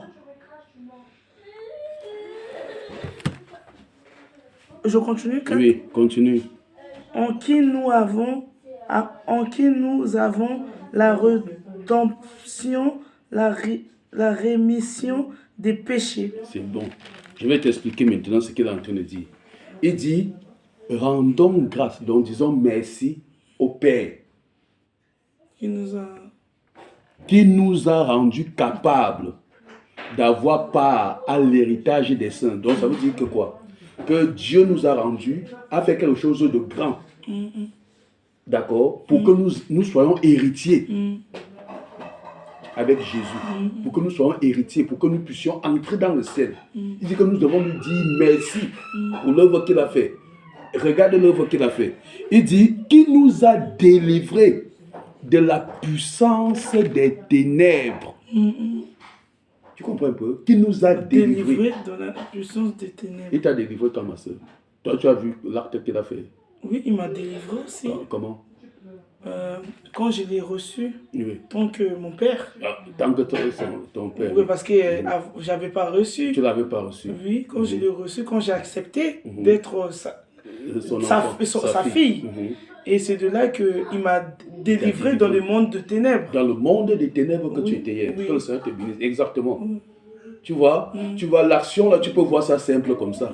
Mais il dit qu'il t'a délivré. Parce que quand j'ai raconté aux gens, je me suis baptisé. Les gens, ils ont dit bien. Parce que j'ai une maman aussi, on prie ensemble. Je lui ai dit ça, elle m'a dit c'est bien. Là maintenant, ta vie au Seigneur, tout, et comme ça, vous parlez, tout. Voilà, tu vois. Donc ça veut dire que on ne connaît pas ce qui s'est passé. D'accord? Mais Dieu, l'information que Dieu nous dit que nous étions sous l'emprise des ténèbres. Donc ça veut dire que quelqu'un peut marcher comme ça et dire que non, je n'ai pas fait, j'aime la vie.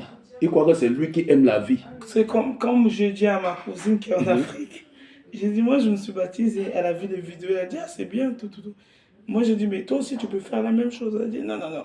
Moi, je n'ai pas fini de pécher. Voilà, tu vois. Donc, elle dit qu'elle n'a pas fini. Tu penses que qu'est-ce qu'elle est en train de parler à elle qu'elle n'a pas fini? Donc, elle est sous l'emprise des ténèbres. Donc, pour que le Seigneur, il faut que le Seigneur la délivre, la ôte de là. Tu comprends? Si, moi je lui ai Non. dit ça. Elle m'a dit non, grâce, moi j'ai Tu pas, vois, j'ai elle pas te- fini. Elle m'a dit clairement, elle m'a même fait rire. Qu'elle n'a pas Elle est encore plus fini. grande que moi en Oui, plus. elle n'a pas encore Elle fini m'a de dit elle jouer n'a la pas vie. fini De jouer la vie. de jouer Que quoi. le Seigneur ait pitié De de son pécher. âme. Que le Seigneur- Elle n'a pas encore fini de pécher. Oui, elle m'a dit ça, elle Tu n'a vois, pas encore fini de pécher. Tu vois, on va seulement dire que Ma cousine qui est en Afrique. c'est l'ignorance. Tu Si, elle comprends? m'a dit comment je dis, je me suis baptisée et là ça va et tout. Je ramène je donne ma vie au Seigneur et tout. Je lui ai raconté ma vie. Elle m'a dit grâce à c'est bien pour toi, mais moi j'ai pas encore fini de pécher. C'est celle même, elle sait pas lire ça. Tu vois? Elle n'a pas encore fini de pécher. Il était seulement en train de dire qu'il y a beaucoup de gens. Donc elle n'est pas encore prête à Elle n'est pas encore prête. péché. Laisse-moi d'abord pécher. Tu vois? Laisse-moi encore pécher. En Lingala maintenant. Et j'imagine en Lingala. Imagine maintenant que. Imagine, hein, que la voiture la renverse là, elle meurt. J'ai pas compris. Imagine que la voiture la renverse, elle meurt. Tu imagines sa fin? Elle ira où? Elle sera pas en haut. Hein. Elle sera en bas. Mm. Elle sera en bas, non? Mm. Donc tu vois que les gens ne savent pas. Les gens ne savent pas ce qu'ils racontent. Ils ne savent pas que c'est une condamnation qu'elle attire même sur elle. Moi j'ai essayé de la parler. Je sais, parce que ma soeur, je sais, elle s'est baptisée. Et elle, je sais pas, je lui demande, ah toi tu t'es baptisée? Oh non, moi j'ai pas encore fini de pécher. Elle n'a pas encore fini de pécher. Ouais, elle m'a dit ça clairement. Je dis d'accord, parce qu'elle est un peu, elle est un peu aussi dérangée. Je dis, ah d'accord. Tu vois, la Bible dit que tous ceux qui ont péché sont privés de la grâce de Dieu. Donc ça veut dire que quand on marche dans les ténèbres là, la grâce de Dieu n'est pas sur nous. On est privé de la grâce. Maintenant, quand le Seigneur se révèle à toi, tu viens maintenant là, tu peux bénéficier de la grâce de Dieu. Dieu nous veille seulement sur les païens pour ceux qui sont dans le péché parce qu'il est amour. Il aime tout le monde. D'accord? Il aime tout le monde. Mais ses enfants, non seulement il les protège, il veille sur leur vie. Il les oriente, il les guide, ses enfants. Mais comme il est Dieu, la Bible dit qu'il fait pleuvoir sur les bons et les méchants. Donc il y a des gens qui vont bénéficier de la grâce de Dieu. Mais pourtant Dieu ne les aime pas. Donc Dieu a ses enfants dont le cœur est dessus. D'accord ma soeur? Donc c'est une grâce que le Seigneur t'a sorti des ténèbres pour t'amener à son admirable lumière. Donc la Bible dit que c'est des ténèbres et nous a transportés dans le royaume du Fils de son amour. Donc ça veut dire que tu es dans le royaume. C'est pas que tu vas entrer dans le royaume. D'accord? Je suis Nous sommes déjà dans le royaume. Puisque nous sommes sauvés. Puisque s'il a payé la rançon à la croix pour nous. La Bible dit que les ordonnances qui nous condamnaient. On a lu ça hier, non? Il dit ici, le verset, chapitre 2 de ce même livre, Colossiens. Oui. Il dit... Chapitre 2 à partir du verset 8. Prenez garde. Oui, prenez garde que personne ne fasse de vous sa proie. C'est le 7, 8 ans. Attends, t'es dans Colossiens 4. On dit 2. On était dans Colossiens 1 tout à l'heure, non? Prenez garde. Prenez garde que personne ne fasse de vous sa proie par la philosophie et par une vaine tromperie, s'appuyant sur la tradition. Sur la tradition des hommes. Tradition des hommes sur les rudiments du monde et non sur Christ. Oui, ça nous intéresse pas. On va revenir plus tard dessus. Continuons. Verset 9. Car on lui habite corporellement toute la plénitude de la divinité. Voilà, on dit qu'en Jésus, quand il était sur la terre, il avait tout de Dieu en lui. Donc rien ne manquait. Donc bien qu'il était homme là, il pouvait avoir faim. Il pouvait manger, aller au petit coin. C'était Dieu. Il avait toute la plénitude de la divinité. Donc rien ne manquait en lui. Mais il n'a pas voulu monter ça aux hommes. Oui, continuons. Vous avez tout pleinement en lui, qui est le chef de toute domination et de toute autorité. C'est en lui que vous avez été circoncis d'une circoncision que la main n'a pas faite, mais la circoncision de Christ, qui consiste dans le dépouillement du corps de la chair. D'autres là, c'est pas encore ça, on va revenir dessus. Ayant été enseveli avec lui par le baptême, vous êtes aussi ressuscités en lui et avec lui par la foi en la puissance de Dieu qu'il a ressuscité des morts. Vous étiez morts par vos offenses et par l'incirconcision de votre chair. Il a rendu à la vie avec lui en nous faisant grâce pour toutes nos offenses dont Dieu a pardonné tous nos péchés. On voit comment il a pardonné. Il a effacé l'acte dont les ordonnances nous condamnaient. Faites attention de tirer les tables là. Vous faites quoi là? Hein? Verset 14. Il a effacé l'acte dont les ordonnances nous condamnaient et qui subsistait contre nous. Et il l'a détruit en le clouant à la croix. Donc, voilà ce que la croix a fait. Donc, tout ça, tous les péchés que nous, on avait fait là, ça nous condamnait. C'est pour ça que le diable avait accès à ta vie. Ah ouais, en tout cas, oui, il me dirigeait en tout cas. Voilà, il te dirigeait. Pourquoi? Parce que tu étais dans le péché. D'accord? C'est parce que tu es dans le péché qu'il a accès à ta vie. Donc, ça veut dire que si tu n'es pas dans le péché, il fait comment? Il n'a plus de contrôle dans ma vie. Il n'a plus de contrôle dans ta vie. D'accord? Donc, comme quand le Seigneur vient, il fait cette action, l'action que le Seigneur a fait, ce jour que tu as cru en lui, d'accord, le sang que le Seigneur a versé à la croix a parlé en ta faveur, donc a coupé le pont qui te liait au diable. Donc ça veut dire que tout ce que tu avais fait dans le monde là, c'est fini. Il a passé le pont dessus, il a effacé. C'est pour ça qu'on dit maintenant, tu es une nouvelle créature. C'est ce que la dame m'a dit. Les choses passées sont passées. Toutes choses sont devenues nouvelles. Ceux qui sont en Christ sont une nouvelle créature. Donc maintenant là, la seule grâce est pure. Elle est sainte, la sainte grâce. Tu crois non? Bien que sûr. Là tu es sainte, il n'y a aucun péché. Même si la personne avec qui tu partais souvent pécher avec lui te voit en route. Lui, toi tu l'as laissé là-bas. Toi tu es sainte. Tu es comme la Vierge Marie, la pure. Il n'y a rien qui te condamne. Tu crois ça? Bien sûr. Dans Romains chapitre 8, il dit qu'il n'y a plus de condamnation pour ceux qui sont en Christ. Dans Romains chapitre 8. Donc il n'y a plus de condamnation. Parce que Christ a fait le job à la croix. D'accord? Il dit, il a dépouillé les dominations et les autorités et les a livrées publiquement en spectacle en triomphant d'elles par la foi. Donc c'est le verset 15. Donc il dit que quoi? Qu'il a dépouillé les dominations et les autorités. Donc ça veut dire que ceux qui avaient le pouvoir d'agir sur ta vie. Dans ma vie. Non, ils n'ont plus le pouvoir. Ils n'ont plus le pouvoir. D'accord? Donc du moment que tu es en Christ, ils n'ont plus accès à ta vie. Donc c'est fini. Donc le pont a été arrêté. Donc maintenant, tu es une nouvelle créature. Maintenant, tu es une nouvelle. C'est pour ça que maintenant, on doit te conduire pour que tu marches avec Jésus maintenant. Il faut que tu marches avec lui. Parce que là, tu es nouvelle.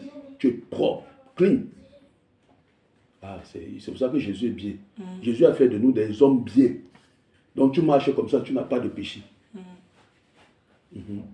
Puisque dans 1 Jean, il dit que ceux qui sont en Christ ne pêchent plus. Parce que si tu pêches encore, ça veut dire que Christ n'est pas mort pour toi. Comment dire, même en mangeant, quand tu manges beaucoup, quand tu manges beaucoup, tu es en train de pécher aussi. Oui, tu es en train de pécher. Ah ouais. Tu es en train de pécher. Non, je mange aussi quand même beaucoup. Hein. Tu manges souvent beaucoup. Mais Ouais, donc là, on va venir dessus. Tu sais, on est en train de t'amener à comprendre. Tu vois, 1 Corinthiens chapitre 12. 1 Corinthiens chapitre 12. Avant d'aller. Rentre encore. Tu dis là.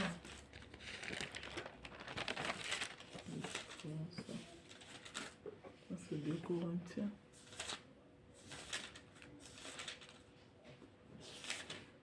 Un Corinthiens.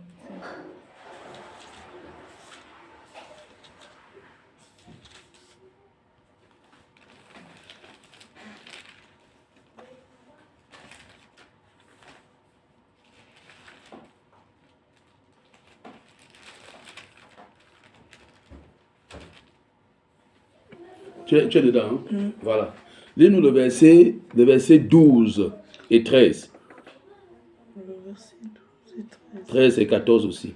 Car comme le corps est un et a plusieurs membres, et comme tous les membres du corps, malgré leur nombre, ne forment qu'un seul corps. Ici, en est-il de Christ? Nous avons tous, en effet, été baptisés dans un seul esprit, pour former un seul corps, soit juif, soit grec, soit esclave, soit libre. Et nous avons tous été abreuvés d'un seul esprit. Ainsi, le corps n'est pas un seul membre, mais il est formé de plusieurs membres. Si le pied disait, parce que je ne suis pas une main, je ne suis pas du corps, ne serait-il pas du corps pour cela?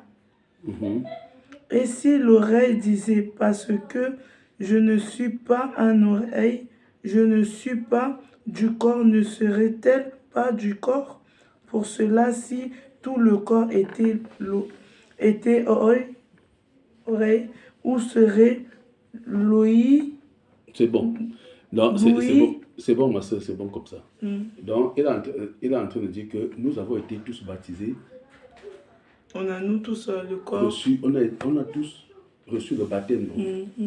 Et ce qui est sûr, il n'y a ni juif, dont nous tous nous faisons partie d'un seul corps. Oui. Ça veut dire qu'il est en train de dire que la sœur Grâce a une partie dans le corps.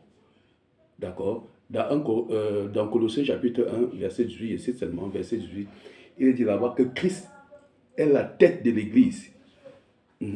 Et tout le reste là, tout le corps forme l'Église. Donc, il n'y a que Christ qui est la tête. Donc, ça veut dire que, comme toi, tu fais partie de cette Église-là, tu as une place. Peut-être tu es le bras, tu es ceci. Donc, nous formons, toute l'Église forme un corps, le corps de Christ. D'accord? Toute l'Église forme le corps. Donc, maintenant, si ton corps appartient à Jésus, ça veut dire qu'on a des problèmes. Puisque Jésus dit que lui n'a pas de péché.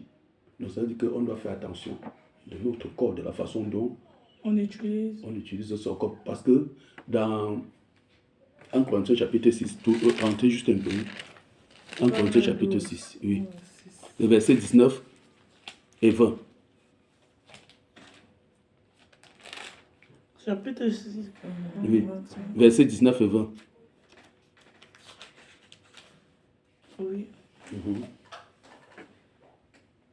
Il dit 19 et 20, c'est ça? Oui. Ouais. Ne savez-vous pas que votre corps est le temple du Saint-Esprit qui est en vous, que vous avez reçu de Dieu, et que vous ne vous appartenez point à vous-même? Oui, continue. Car vous avez été rachetés à un grand prix. Glorifiez donc Dieu dans votre corps et dans votre esprit qui appartiennent à Dieu. Voilà, point.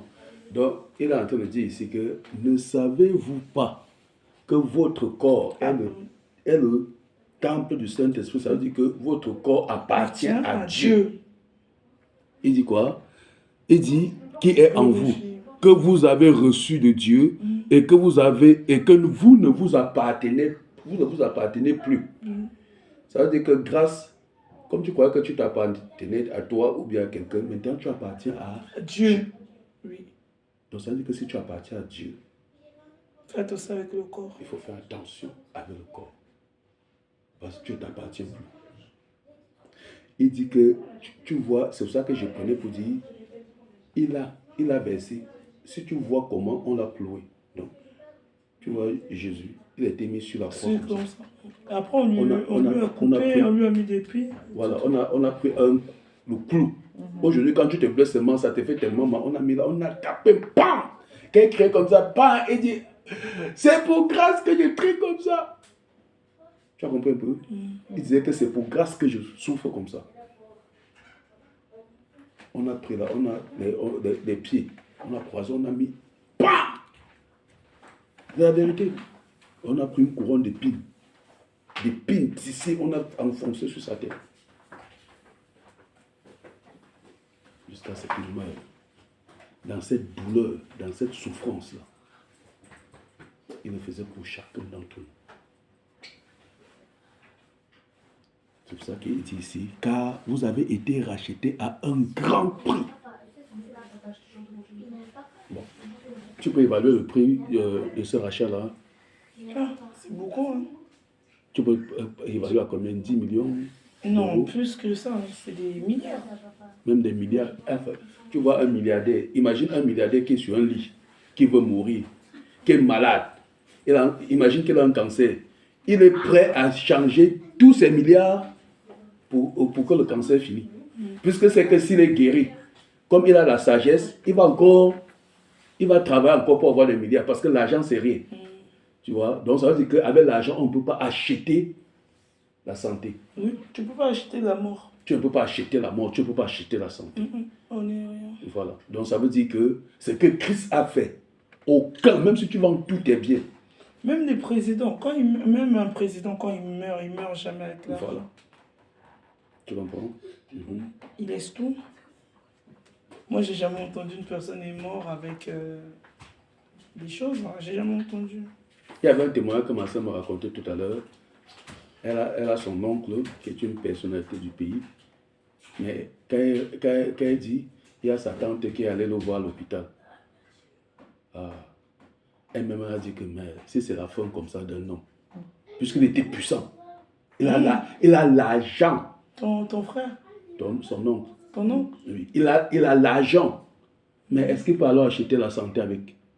Là, il est où à cette heure-ci? Il est à l'hôpital. Ah, oui. Il est malade. Bon, il est vieux. Mais même. Hein? Donc, quand tu dis vieux, quel âge? Non, il a âgé, il a plus de 85 ans. Ah, il a 91 ans. Il a 91 ans. Donc, il est âgé.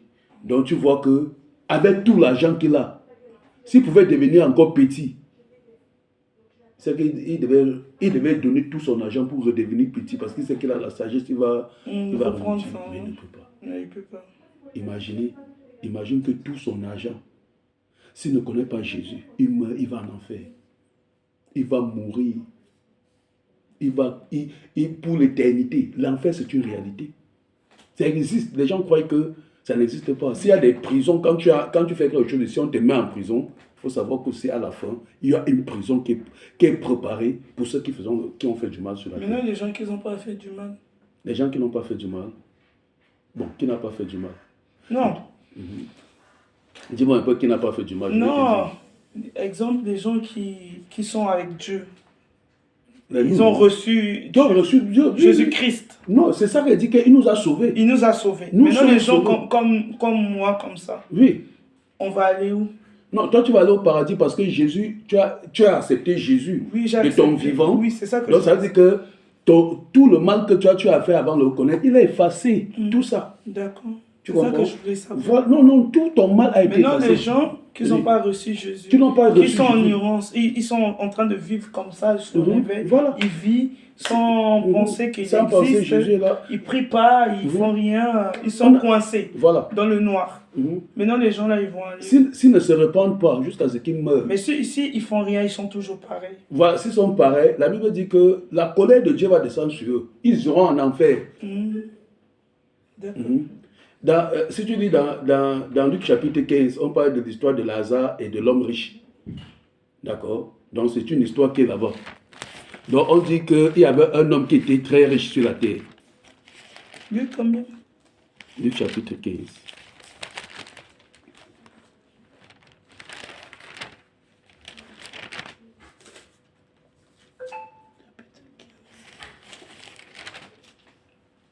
Luc chapitre 16. Chapitre Luc- 16. Oui, à partir du verset 19. Je vais lire. Mets-toi seulement à la page. Luc, avance. Donc, on va voir où les deux gens s'y vont.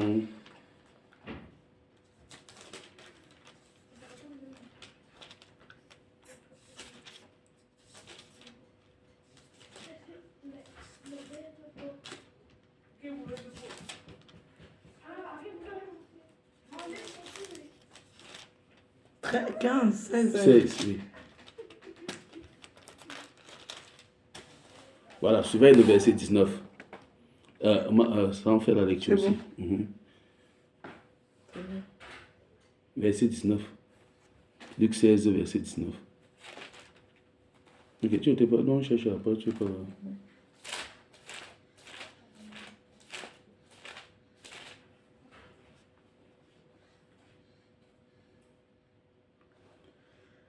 Il y avait un homme riche qui était vêtu de pourpre et de fin lin, et qui chaque jour menait joyeuse et brillante vie. Tu comprends? Voilà un homme qui était riche. Il s'habillait quand il mettait ses vêtements. C'était des fins lin. Donc quand il passait, les gens disaient que Il s'est bien habillé. il est bien habillé, il a l'argent Ils d'être. sont bons et tout. Il sent bon, il avait les parfums de dernier cri. Riche. Avec des grosses voitures, comme tu vois les riches passer là. Il menait une brillante, on dit bien, il dit vêtu de pourpre et de fin lin, et qui chaque jour menait joyeuse et brillante vie. Chaque jour qui passait parce qu'il avait l'argent. Continue. Un pauvre nommé Lazare était couché à sa porte, couvert d'ulcères, et désireux de se rassasier des miettes qui tombaient sur la table du riche. Tu comprends? Donc, voilà un pauvre qui était là. Comme tu vois souvent les pauvres dans la rue, là, non? Qui vient faire comme ça, il vient à manger. Tu passes là, tu dis, oh, fiche le camp là-bas, pauvre. Donc, tu vois comment les riches insultent les gens maintenant, non? Ceux qui ont l'argent. Vas-y, ma soeur. Le pauvre mourut, et il fut porté par les anges dans les seins d'Abraham.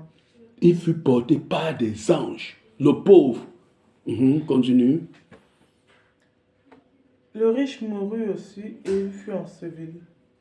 Dans le séjour des morts, il leva les yeux, et tandis qu'il était en proie au tourment, il vit de loin Abraham et Lazare dans son sein. Tu comprends ce que quand on parle de tourment, ça veut dire que les deux sont morts. L'autre est allé. Les anges sont venus. Donc ça veut dire que quand le chrétien meurt, ce sont les anges qui viennent le porter. Donc il y a un cortège d'anges. Pum! Une fois quand tu fais comme ça, pum, tu dors, tu meurs. Ton esprit va tourner, mais les anges vont venir te chercher quand tu meurs en Christ. Lui, il est allé aux endroits de tourment. Donc ça veut dire que dans un lieu où il y a les... Bon, lui-même va expliquer. Tu comprends un peu? Tu vois la différence? C'est pour ça que quand quelqu'un ne connaît pas que être en Christ, ce n'est pas les richesses de ce monde-ci. Même si tu ne manges pas, du moment que tu es en Jésus, personne, tu comprends? Même le riche ne te vaut pas. Imagine celui-ci. Quand il était là, il était pauvre. N'est-ce pas? On le bottait. Mais pourtant, la lumière de Dieu, la faveur de Dieu était sur sa vie. Tu comprends ça, Maxime? Si, j'ai compris. La faveur de Dieu était sur sa vie. Toi, riche maintenant. Mais riche, si tu n'es pas Où en était Christ, parti? parce qu'il y a aussi les riches qui sont en Christ. Mais si riche, tu n'es pas C'est en rare, hein. La plupart des gens qui ont l'argent, l'argent, c'est rare. l'argent sale. Hein. Voilà. Ils sont pas normaux. La majorité, tu vois. Surtout chez nous, si tu vois bon, riche, hein, Oui. avec des belles voitures, Oui. même des stars de chez nous, hein, Oui. des Fali, des choses Oui. comme ça, ils ont des argents sales. Hein. Voilà. C'est pas normal. Tu vois. Donc tu vois que quand ils sont dans les grosses voitures, tu ne peux pas. Ouais, tu es en train d'envier. Non, moi je veux être comme ça. Ah, ça c'est bien. Si c'est par Dieu, c'est bon, mais si c'est par... Si ce n'est pas Dieu, c'est pas dangereux. Tu es d'accord avec moi? Donc, voilà cet homme-là, quand les deux vont mourir, l'autre va aller dans le ciel là-bas, chez Abraham, l'autre va aller dans le lieu de tourment. Écoutons et suivons ce qu'il va dire dans le lieu de tourment.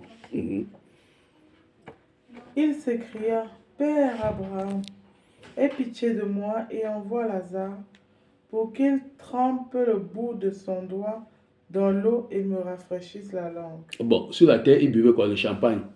Là, il veut qu'on trempe seulement le bout comme ça, pour mettre sur une goutte sur sa langue, pour que ça le rafraîchisse. Alors que sur la terre, c'est du champagne glacé. On venait ça avec les glaçons, là, il y avait les escortes et tout.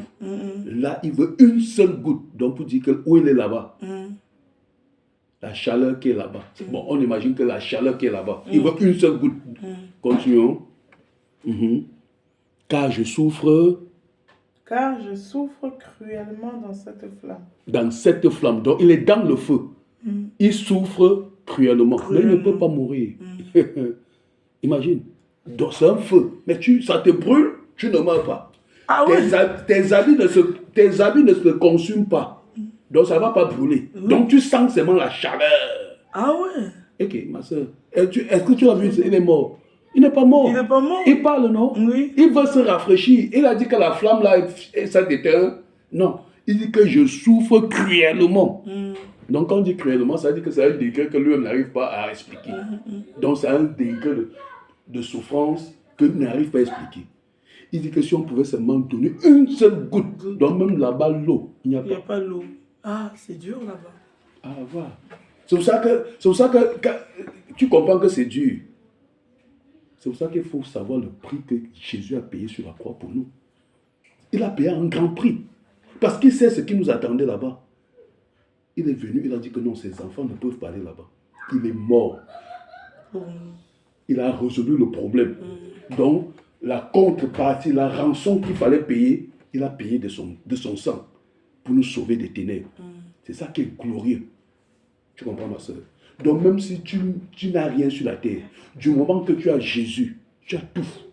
Amen. Tu comprends? Du moment que tu as Jésus sur la terre, tu as tout. Comme tu nous vois là, même si c'est comment, tu peux m'enlever tout. Mais j'étais d'abord venu avec quoi? Rien. Rien. Je vais partir avec quoi? Rien. Mais sauf que j'ai Jésus. Donc si je me couche là maintenant, peut-être c'est ma femme qui va dire que son beau chéri est parti. Moi, je n'ai aucun problème. Parce que je sais où je pars. Je pars avec joie. Tu comprends? C'est la joie qu'on a en Jésus de Nazareth. Que personne ne t'enlève. Donc il y a une autre vie là-bas. Bah, oui, quand on va parler, on va aller. On va t'expliquer dans la Bible ce qu'il veut. Et il dit qu'il y a des... Parce que j'entends parler, mais moi-même je ne sais pas. Donc j'entends parler aux gens comme quand j'étais pas vraiment, quand j'avais pas reçu Dieu, j'entends parler aux gens comme moi-même. Ils disent qu'il y a une autre vie. Moi-même je crois pas aux gens. Bien sûr, il y a une autre. S'il n'y avait pas une autre vie, c'est qu'on fait quoi ici? C'est qu'on est en train de parler de la Bible, pourquoi? C'est qu'on n'a pas dormi. Tu vois, on parle de là, on prêche pour que les gens entrent. Parce que la vie qui est là-bas, ça n'est pas semblable à la vie qui est sur la terre. Tu comprends, ma soeur? Quand on va aller, on va t'expliquer dans la Bible l'Apocalypse, voir ce qui est réellement, ce que Dieu a réservé pour ses saints. Mais c'est une cité pavée d'or. Donc, ce n'est pas comme les choses que les Emmanuel Macron montrent que quand tu arrives sur la place Vendôme, c'est propre, ça, c'est rien, ça. Là-bas, c'est pavé d'or. La cité céleste. Donc, comme tu es en Christ maintenant, tu peux demander, Seigneur, vraiment, on me parle de ta cité, là, fais-moi voyager. Il va t'amener là-bas, tu vas visiter la cité céleste. Là, quand tu vas rentrer comme ça, tu vas dire, hey, Ceux qui partaient là-bas ne veulent même plus rentrer. Même dans le songe, il dit que Seigneur, moi je veux rester là-bas, je ne veux plus parce que la terre là, je souffre beaucoup. Parce que là-bas, il n'y a pas de souffrance. Tu ne peux pas visiter le paradis et vouloir encore rentrer. C'est pas pour ça que tu n'es pas arrivé. Tous ceux qui sont arrivés disent à Dieu que non, moi je ne rentre plus. Mais le Seigneur dit que non, je t'ai envoyé parce que nous tous, toi tu as une mission à faire pour Dieu sur la terre. C'est pour ça qu'il t'a mis là. Moi j'ai une mission, ma mission c'est ça ici. Donc prêcher l'évangile. C'est ça ma mission. Toi tu as ta mission, tu as ton ministère que le Seigneur va te donner parce que nous tous, nous sommes ministrables pour le Seigneur. Nous tous, nous avons quelque chose à faire. Nous avons un service parce que ministre c'est servir. Donc tu as un service. C'est pour ça que si tu pars, si ce n'est pas encore ton heure, ton jour, le Seigneur va dire que non, tu n'as pas fini, tu n'as pas encore fini ton service. Mais comme tu as parti, tu as vu, ça t'encourage encore, tu sais que non, ce que j'ai vu là-bas, non, il faut que je travaille pour y entrer. D'accord, ma soeur? Continuons l'histoire. Abraham, 25. Abraham répondit, mon enfant, souviens-toi que tu as reçu tes biens pendant ta vie, et que Lazare a eu les maux pendant la sienne. Maintenant, il est ici consolé, et toi, tu souffres. Tu comprends, ma soeur? Bon, tu vas être comme qui Lazare ou bien comme l'homme riche. Parce qu'on dit que lui, il a reçu tout sa part ici sur terre. Tu vas recevoir tout pour toi ici. Non. Tu vas garder un peu quand même pour qu'on te donne en haut. Donc ça veut dire que tu ne dois pas courir, porter le regard sur les biens matériels. C'est ça. Il ne faut pas que tes yeux partent là-bas. On va arriver là-bas. Une autre fois. Parce que ce n'est pas bon. Donc, tu dois vivre comme... Tu te lèves le matin. Quand tu es levant déjà, tu fais ton pied comme ça. Ça revient. Rends déjà gloire au Seigneur. Parce qu'il y a certains qui font comme ça bloque. On appelle seulement l'ambulance. C'est quoi? Mon pied s'est bloqué le matin. Alors que quand elle est partie dormir, son pied était normal. C'était normal. Lui se lève comme ça, c'est bloqué. On appelle maintenant l'ambulance. Donc voilà. On va opérer, on va couper, on va faire ceci. Peut-être paralysie. C'est pour ça que quand on met le pied, chaque côté, on dit, Seigneur, nous te disons merci pour le souffle de vie que tu nous as donné. Les gens ne savent pas. Les gens connaissent le prix de la santé quand ils sont sur un lit. Imagine quand tu as seulement mal la tête ou bien la grippe là, te menace. Imagine les conditions dans lesquelles tu souffres. Donc quand tu n'as pas la grippe, il faut dire merci au Seigneur. Tu comprends ma soeur? Donc on dit, dans le renseignement qu'on dit que cet homme-là, il a eu sa part sur la terre, tandis que Lazare souffrait. Verset 26. Lazare est fatigué. D'ailleurs,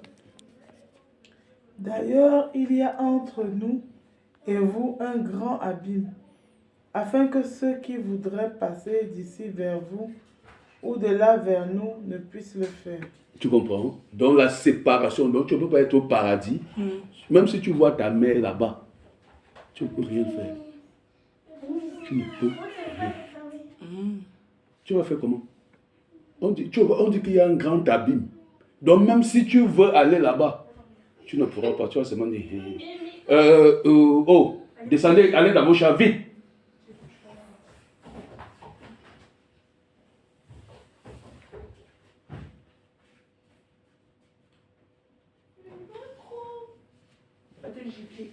Donc, ça veut dire que même si tu désires y entrer, tu ne pourras pas.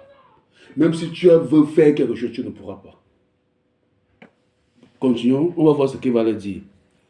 Afin que ceux qui voudraient passer d'ici vers nous ou de là vers nous ne puissent le faire. Le riche dit, je te prie donc, Père Abraham, d'envoyer Lazare dans la maison de mon père, car j'ai 5 frères. C'est pour ceci. Non, vas-y. C'est pour qu'il leur atteste ces choses, afin qu'ils ne viennent pas, Abraham, qu'il ne vienne pas aussi dans ce lieu de tourment. Abraham répondit, ils ont Moïse et les prophètes, qu'ils les écoutent. Et il dit, non, Père Abraham, mais si quelqu'un des morts va vers eux, ils se repentiront. Et Abraham lui dit, s'ils n'écoutent pas Moïse et les prophètes, ils ne se laisseront pas persuader quand même quelqu'un des morts ressuscité. Voilà, tu comprends ici, ma soeur. Donc ça veut dire que le mort, l'homme riche, comme il est dans le lieu de tourment, il se rappelle que, hey, j'ai mes 5 frères là, comme ta soeur qui est au Congo. Tu l'as appelée, non? Elle a dit quoi? Que le goût du péché, parce que le péché est très bon. Oui, c'est dur à laisser. Ah voilà, c'est bon, non? Mais voilà, C'est satanique. Donc, le riche dit que non, moi, ma part est déjà scellée, mais j'ai pitié de mes frères qui sont là-bas. Envoie quelqu'un, que Lazare sorte. Il dit que non, non, non. Sur la terre, là, il y a les pasteurs comme moi. Tu as dit que je suis pasteur, non? Il y a les pasteurs comme moi, il y a les évangélistes, il y a les enfants du Seigneur. S'ils viennent te dire que non, là-bas, là, c'est mauvais, crois au Jésus, tu vas lui dire quoi? Mais il y en a aussi, hein. Il y en a aussi. Je pense aussi, quand tu fais ça, tu as eu aussi des gens qui sont fous. Mais oui, c'est ça qu'il dit. Donc, il va dire qu'ils ne croiront pas. Il dit que même si un mort revenait, ils ne vont pas croire. Il y a des gens qui viennent ici. Non, j'étais mort hier. J'étais mort. On m'a enterré, je suis revenu. J'ai visité le paradis, je me suis levé. On dit que fiche le camp. Un menteur comme ça. C'est ce que les gens disent, non? Donc, ça veut dire que même si un mort revient attester les choses qu'il a vues, les gens ne vont pas croire.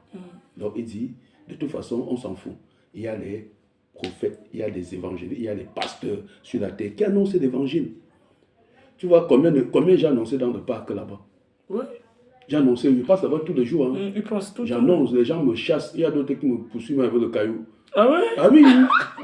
Oui, il me poursuit avec le caillou. Il dit qu'il n'y a pas de problème. L'autre a failli me battre. Il a dit que si ce n'était pas que tu étais avec un enfant, là, tu devais voir. Il dit, ah, excuse-moi mon frère, excuse-moi. Mais le problème, c'est qu'ils ont rejeté la parole. Donc ça veut dire que ce jour-là, ils ne vont pas se justifier. Parce que quand tu vas vouloir te justifier, Dieu va sortir l'écran comme ça, il va me voir. Il va te voir prendre le caillou pour me suivre. Il va dire que voilà, moi Dieu il va me voir. Dieu va dire, voilà, non, toi tu es déjà dedans. Oui, non, quand tu es venu, oui. Moi j'ai accepté. Quand tu es venu, voilà, quand je suis venu, j'ai dit, tu as accepté. J'ai dit, j'ai aussi le temps. Voilà, et tu as dit que tu as le temps. Nous voici maintenant, on est déjà en train d'avancer dans les choses de Dieu. Tu comprends? Beaucoup sont là. Mais moi, je ne peux pas les condamner. Mais je prie pour eux. Chaque fois là, j'ai la liste de tout ce que je rencontre dans le parc. Tout ce que je rencontre. Quand tu me donnes ton nom, je dis c'est mon nom. Même si tu ne me donnes pas ton nom, j'ai ton image. Je prie pour toi. Oui. Parce que les gens ne savent pas. Ils sont dans l'ignorance. On ne peut pas les condamner. Est-ce qu'ils savent? Non. Si on ne peut pas te dire qu'il y a la mort qui vient. Et tu ne fuis pas. C'est pour ça qu'il y a des pasteurs qui sont aussi faux. Ils disent n'importe quoi. Voilà. Et maintenant, les gens comme les gens qui sont ils savent rien. Voilà. Eux, ils veulent des choses comme ça. Voilà. Tu leur dis n'importe quoi et là, ils sont contents. Ils sont contents. Ouais. Tu comprends? On ne leur dit pas la vérité. Oui. Mais nous sommes amenés. Dieu nous a envoyés pour dire la vérité. Vous comprenez? Si quelqu'un me chasse parce que je lui dis la vérité, il n'y a pas de problème. J'aurais quand même fait ma mission qui dit aller et prêcher la bonne nouvelle à toute la création. Donc j'ai l'obligation de parler aux gens. Bon, maintenant ceux qui ont accepté, ils vont venir, on va faire le travail que l'on est en train de faire. D'accord? Si tu n'acceptes pas, je prie pour que le Seigneur accorde la grâce. Il y a d'autres là qui m'ont dit que non, la vie est encore sucrée. Ils m'ont dit que vraiment la vie, l'autre m'ont dit que non, vos trucs là, vraiment, on vous a lavé le cerveau. J'ai dit qu'il n'y a pas de problème. D'autres disent que la vie est encore sucrée.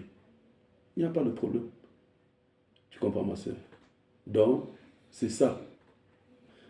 L'enfer est réel. Le paradis est réel. Il y a 2 voies. Il y a l'autre qui est petit comme ça. L'enfer. Non, la voie qui mène vers Dieu, c'est tellement... Elle est petite.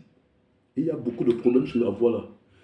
Dieu fait ça pour chasser beaucoup de gens. Tu vois, la voie qui mène vers l'enfer, c'est le boulevard comme ça. Donc beaucoup de gens sont dedans. Parce que le diable te dit que non. Tu peux aller à l'église. Mais dès que tu rentres de l'église, tu mets la Bible là, tu vas en boîte. Tu joues ta vie. Pourquoi? Tu comprends? Ceux-là sont sur cette voie-là. Mais il y a peu qui partent à l'église, qui disent que non, Dieu a dit que mon corps, c'est le temple du Saint-Esprit. Je ne dois faire attention à mon corps, je ne dois pas faire du n'importe quoi. Et garder cette parole dans son cœur. C'est cela que le Seigneur regarde. Ce n'est pas tout le monde qui part dans les églises, qui prie Jésus, qui seront sauvés. Non. D'accord. Que le Seigneur te bénisse. Que le Seigneur te bénisse. Regarde juste. Que le Seigneur te bénisse. Que le Seigneur te bénisse. Donc, si c'est, on peut arrêter ici. Ouais, pas de souci. On peut arrêter. Voilà. Donc, plaise au Seigneur, la prochaine fois, on va parcourir la Bible pour connaître ce que Dieu parle, qu'est-ce que le péché. D'accord? On va voir toutes les facettes du péché dans la Bible. D'accord? Si Dieu permet. Donc, on va voir pour que nous sachions, pour que tu comprennes qu'est-ce que Dieu appelle péché. D'accord? Parce que parfois, si on ne connaît pas, on peut faire des choses, dire que non. Non, il faut d'abord qu'on parcourt tout. On peut apprendre des passages bibliques qui parlent pourquoi Dieu, ce que Dieu veut et on va d'abord prendre ce que Dieu ne veut pas. C'est ce que Dieu appelle péché. D'accord? Que le Seigneur te bénisse. Maman a fait des... Tu connais ça? Des safou. Des safou. Avec chikwang. Je prends du safou. Ah, tu ne prends pas chikwang? Non, c'est bon. Toi, tu ne manges pas chikwang? Non, je ne mange pas trop ça. Mais le safou, j'aime bien ça. Ah, ouais. Non, je savais que tu aimais ça. C'est ça qu'on a fait. Maman a fait ça pour toi. Elle a attendu que tu t'asseyes. Elle allait faire. Que le Seigneur te bénisse. Donc, baissons la tête, alors prions. Seigneur Dieu de gloire, nous te disons encore merci Père pour ce temps que tu nous as encore donné, l'éternel Seigneur Dieu de gloire, que tu as pourvu pour que nous puissions partager ces belles paroles, Seigneur. Merci pour tout ce que tu as mis encore dans nos cœurs, Papa. Que ton nom soit élevé, Seigneur, que ton nom soit glorifié. Nous te recommandons encore notre sœur, grâce Seigneur Dieu de gloire. Ô Seigneur Dieu de gloire, Papa, que cette parole qu'elle entend, Seigneur Dieu de gloire, Père, que tu puisses garder ça dans son cœur afin que ça puisse la transformer, éternel Père. Papa, merci pour ce que tu as permis, Seigneur Dieu de gloire. Nous recommandons son retour entre tes saintes mains, Seigneur, et sa nuit, Seigneur Dieu de gloire, que tu la gardes sur le chemin du retour. Dans la nuit, Seigneur Dieu de gloire, jusqu'à ce qu'on se retrouve encore le jour que tu permettras, Père, au nom de Jésus de Nazareth. Amen. Maintenant, tu peux manger ta prune.